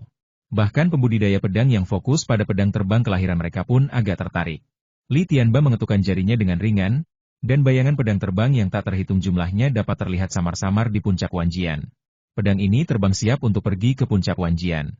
Dia melakukan ini untuk mengumpulkan kekuatan dan menunggu serangan habis-habisan. Kali ini, dia membagi semua pedang terbang ke dalam 5 kelompok, yang dipimpin oleh 5 pedang terbang senjata tingkat atas kelas 4 yang membawa Fight Breaking Sword Intent, 20 pedang terbang kelas 4 yang berisi Naschen Soul Sword Intent, dan hampir 2.000 pedang terbang dari berbagai kelas. Meskipun jauh dari kekuatan niat pedang tingkat Naschen Soul. Sebenarnya, tetapi dengan tambahan 2.000 pedang terbang, ia masih memiliki kekuatan yang sangat mengerikan. Bab 614 perangkap. 10.000 pedang ditembakkan sekaligus. Ribuan pedang terbang menerobos formasi penyembunyian dan tidak bisa lagi menyembunyikan aura mereka. Setelah ribuan pedang terbang melesat keluar dari formasi tersembunyi, mereka langsung mengenai kapal terbang jarak jauh tersebut. Cangkang luar kapal terbang jarak jauh selalu dilindungi oleh lapisan perisai energi. Karena harus berlayar di lautan, kapal ini dapat diserang oleh binatang laut kapan saja. Hal ini mengharuskan kapal terbang jarak jauh memiliki kemampuan pertahanan diri yang cukup untuk menahan beberapa serangan dari binatang roh kelas 4. Dalam keadaan normal, akan sulit bagi seorang yang menguasai tahap awal Naschen Soul untuk menerobos perisai energi dari perahu terbang jarak jauh dengan serangan kekuatan penuh. Biaya membangun kapal terbang jarak jauh sangat tinggi. Dengan begitu banyak materi kelas 4 yang ditumpuk bersama-sama dan formasi yang diatur, pengamanannya secara alami lebih kuat. Meskipun dia juga seorang yang menguasai Naschen Soul awal, kekuatan serangannya sendiri jauh melebihi para mengalahkan Naschen Soul dengan level yang sama. Dengan niat pedang yang terkumpul, dia dapat menghancurkannya sepenuhnya dengan satu pedang. Belum lagi 10.000 pedang terbang yang dikirim oleh puncak 10.000 pedang milik Li Tianba dipimpin oleh 5 pedang terbang senjata tingkat atas kelas 4 yang memiliki niat pedang pemecah kekosongan dari seorang yang berkompetisi hebat. Meskipun, Piercing Fold Sword Intent, yang dimilikinya bertenaga hebat dengan 5 pedang terbang tingkat atas kelas 4 hanya dapat melancarkan satu serangan.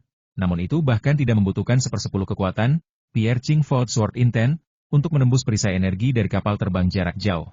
Pedang terbang senjata tingkat atas tingkat 4 memancarkan Fight Breaking Sword Intent, milik seorang kekuatan hebat yang menembus perisai energi kapal terbang jarak jauh. Terbang lainnya mengikuti celah ini dan memasuki kapal terbang jarak jauh. Serangan musuh. Pada saat serangan itu, jiwa baru lahir tingkat menengah dari perusahaan perdagangan Changqiong berteriak keras. Suaranya menggema di seluruh perahu yang terbang jarak jauh. Ada sekelompok penumpang di kapal terbang untuk perjalanan panjang ini, di antaranya ada 2 yang menantang jiwa baru tengah lahir dan 5 yang bersaing dengan jiwa baru lahir awal. Sangat kuat saat berkumpul bersama. Sang yang menghadapi tahap tengah jiwa baru lahir dari perusahaan dagang langit tahu benar bahwa pertempuran yang mampu menyerang kapal terbang jarak jauh milik perusahaan dagang langit pasti punya kekuatan untuk menghadapinya. Seorang yang melewati tahap tengah jiwa baru lahir. Dengan memanfaatkan hal ini, perusahaan dagang Changqiong tidak hanya mengangkut barang-barang di dalam perusahaan, tetapi juga membantu mengirimkan para pengirim barang ke seluruh benua. Oleh karena itu, setelah Melodius jiwa baru tengah dari perusahaan dagang Changqiong diserang, dia langsung terpikir untuk mencari dukungan dan teringat kepada para hantu baru lahir di antara para penumpang. Setelah pedang terbang tingkat 4 milik Li Tianba berhasil menembus perisai pertahanan kapal terbang jarak jauh, pedang terbang tingkat 4 yang dikendalikan oleh pembudidaya pedang itu seperti bagian dari tubuh pembudidaya pedang, yang melaluinya ia bisa merasakan aura dari 3 pembudidaya jiwa baru lahir tengah. Dia tiba-tiba terkejut.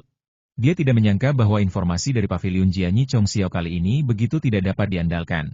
Ketika Paviliun Jianyi Chongxiao sedang melakukan sesuatu, para penguasa yang tidak ada memerintah dengan Paviliun Jianyi tidak boleh ikut campur dalam perahu terbang jarak jauh. Setelah merasakan bahwa kapal terbang jarak jauh itu tengah diserang dan mendengar peringatan dari para sekutu jiwa baru lahir di tahap tengah, para sekutu jiwa baru lahir di antara para penumpang bermaksud mengambil tindakan. Tetapi setelah mendengar nama Paviliun Jianyi Chongxiao, mereka menghentikan tindakan mereka. Meskipun mereka memiliki hubungan dengan perusahaan perdagangan Changqiong, hubungan mereka tidak terlalu dekat sehingga mereka dapat menghubungkan Paviliun Jianyi Chongxiao dengan perusahaan perdagangan Changqiong. 10.000 pedang terbang mengunci Nas Chen Sol yang sedang duduk di sana. 5 kelompok pedang terbang ke jarak seperti 5 naga panjang. Sang bertanding di tahap tengah Nas Chen Sol berusaha sekuat tenaga untuk melancarkan kapal pertahanan terbang jarak jauh, namun menemukan bahwa 5 pedang terbang itu sama sekali tidak dapat dihentikan, dan dalam sekejap, semua pertahanan kapal terbang jarak jauh itu pun hancur. Tanpa ragu sedikit pun, dia segera meninggalkan kapal terbang itu. Bagaimana mungkin kelompok pedang terbang kelima itu melepaskannya? Kemanapun mereka lewat, bagian dalam kapal terbang jarak jauh itu terpotong-potong oleh pedang terbang itu. Sang lawan di tahap tengah jiwa baru lahir diciptakan dengan tangan dan sebuah senjata sihir pertahanan tingkat menengah tingkat 4 muncul di hadapannya. Dengan suara krek, senjata sihir pertahanan tingkat menengah 4 yang baru saja dipasang langsung hancur. Dan, niat pedang pemecah kekosongan, milik menembakkan hebat dalam pedang terbang senjata tingkat atas tingkat 4 terkemuka kehilangan 1/5 kekuatan. Dia begitu ketakutan sehingga ketakutan setengah mati. Dia tidak pernah membayangkan bahwa senjata sihir pertahanannya tidak dapat menangkisnya bahkan untuk sesaat. "Tolong aku!" teriakannya sambil mundur ke belakang. Setelah pertempuran dimulai, 2 orang yang terlibat jiwa baru lahir pertengahan dan 5 orang yang bertengkar jiwa baru lahir awal di antara para penumpang mundur jauh, takut akan mendapat masalah. Tiba-tiba, dia merasakan aura 3 orang yang melemparkan jiwa baru lahir di tengah-tengah perahu terbang jarak jauh, dan 3 senjata sihir tingkat 4 menyerangnya, dalam upaya menyerang Wei untuk menyelamatkan Zhao. Jika 3 senjata sihir tingkat 4 itu berhasil menembus formasi penyembunyian, Yun Xiao dan yang lainnya akan berhadapan dengan 3 orang yang terampil jiwa baru lahir tingkat menengah. Dia melakukan teknik begitu dekat namun begitu jauh, dan muncul di sisi lain setelah melangkah maju. "Yun Xiao, kalian mundur dulu." Ini jebakan yang dibuat oleh perusahaan dagang Changqiong. Li Tianba tidak lupa mengirim pesan kepada Yun Xiao. Sebenarnya ada 6 melibatkan Nas Chen Sol di tahap tengah di atas kapal terbang jarak jauh. Terlebih lagi, 3 orang bertabrakan yang berada di tahap tengah jiwa baru lahir itu menggunakan formasi penyembunyian di atas kapal terbang jarak jauh untuk menyembunyikan diri mereka di atasnya. Setelah jiwa baru lahir dari penggarap pedang jiwa baru lahir dari Paviliun Jianyi Chongxiao melarikan diri, perusahaan perdagangan Changqiong memperkirakan kemungkinan skenario seperti itu. Jika jiwa baru lahir Paviliun Jianyi Chongxiao menyampaikan berita itu kembali ke Paviliun Jianyi Chongxiao, melihat gaya Paviliun Jianyi Chongxiao dalam melakukan sesuatu, mereka pasti akan melancarkan aksi balas dendam. Kargo yang diangkut oleh kapal terbang jarak jauh ini adalah yang termahal. Selain itu, ada 2 penumpang di tahap tengah Nas Chen Sol dan 5 penumpang di tahap awal Nas Chen Sol. Kemungkinan besar akan memilih kapal terbang jarak jauh ini untuk membalas dendam. Menurut pendapat mereka, pendekar pedang Nas Chen Sol yang berasal dari Paviliun Jianyi Chongxiao seharusnya adalah pendekar pedang Nas Chen Sol tingkat menengah. Pendekar pedang Nas Chen Sol tingkat menengah dengan parah. Tetapi perusahaan perdagangan Changqiong tidak pernah menyangka bahwa balas dendam Paviliun Jianyi Chongxiao kali ini akan benar-benar berbeda dari masa lalu. Jianyi Chongxiao tidak melakukan pengumpulan intelijen secara rinci, tetapi malah melakukan balas dendam yang komprehensif. Sayangnya, tim Yun Xiao memilih perahu terbang jarak jauh ini yang digunakan sebagai jebakan. Selain itu, ada 2 penumpang di tahap tengah Nas Chen Sol yang sedang menonton dan sikap mereka tidak jelas, sehingga menempatkan mereka pada posisi yang sangat tidak menguntungkan. Li Tianba segera bereaksi dan memilih menghadapinya sendirian daripada menempatkan seluruh waktunya dalam bahaya. Jiwa baru lahir tengah lainnya maju. Namun, serangan Li Tianba terlalu ganas. Jika dia tidak meminta bantuan, dia mungkin akan mati di tempat. Meskipun 3 orang yang bersenjatakan jiwa baru lahir tengah datang membantunya, cengkeraman jiwa baru lahir tengah yang bertugas tidak dapat lolos dari serangan kekuatan penuh, Wan Jianfeng. Ini adalah pertama kalinya Li Tianba menggunakan teknik 10.000 pedang untuk bertarung setelah selamat dari bencana senjata tingkat 4 di puncak 10.000 pedang. Meskipun dia sudah menilai kekuatan, Breaking Fold Sword Intent, milik Biksu Agung itu. Baru setelah dia benar-benar bertarung dia menyadari betapa mengerikannya itu. Ini hanya bantuan biasa dari Master Jian. Tapi bagi Li Tianba, ini merupakan jurus mematikan. Dia tidak langsung melarikan diri. Setelah menggunakan teknik A Whirl Away untuk minggir, hal itu tidak mempengaruhi kemampuan mengendalikan 10.000 pedang terbang. 10.000 pedang terbang mengejar arena di tahap tengah Nas Chen Soul. Pedang, ia menghancurkan mantra pertahanan di tahap tengah Nas Chen Soul. Sebagai seorang sahabat di tahap tengah Nas Chen Soul, dia telah lama berbisnis. Meskipun dia tidak memiliki senjata sihir tingkat 4 tingkat atas, dia masih memiliki beberapa barang penyelamat. Pada saat yang paling berbahaya, 3 benda penyelamat nyawa di tubuhnya diaktifkan satu demi satu, membentuk 3 garis pertahanan di sekeliling tubuhnya. Atau, waktu sebentar saja sudah cukup bagi 3 melibatkan Nas Chen Soul Middle Stage untuk mengangkut sisinya. Namun, bagaimana Li Tianba bisa meluangkan waktu istirahat sejenak? Li Tianba tidak langsung melarikan diri karena dia sangat yakin bisa meraih kemenangan dan kemudian pergi dengan tenang. Pedang terbang tingkat atas tingkat 4 lainnya melepaskan Piercing Void Sword Intent, milik seorang yang hebat. Ini menghancurkan habitat ketiga tersebut. Dia bahkan tidak punya waktu untuk menampilkan Nas Chen Soul Dharma Image-nya, dan dia bahkan tidak bisa membuat Nas Chen Soul-nya meninggalkan tubuhnya sebelum dia ditusuk oleh pedang terbang yang tak terhitung jumlahnya.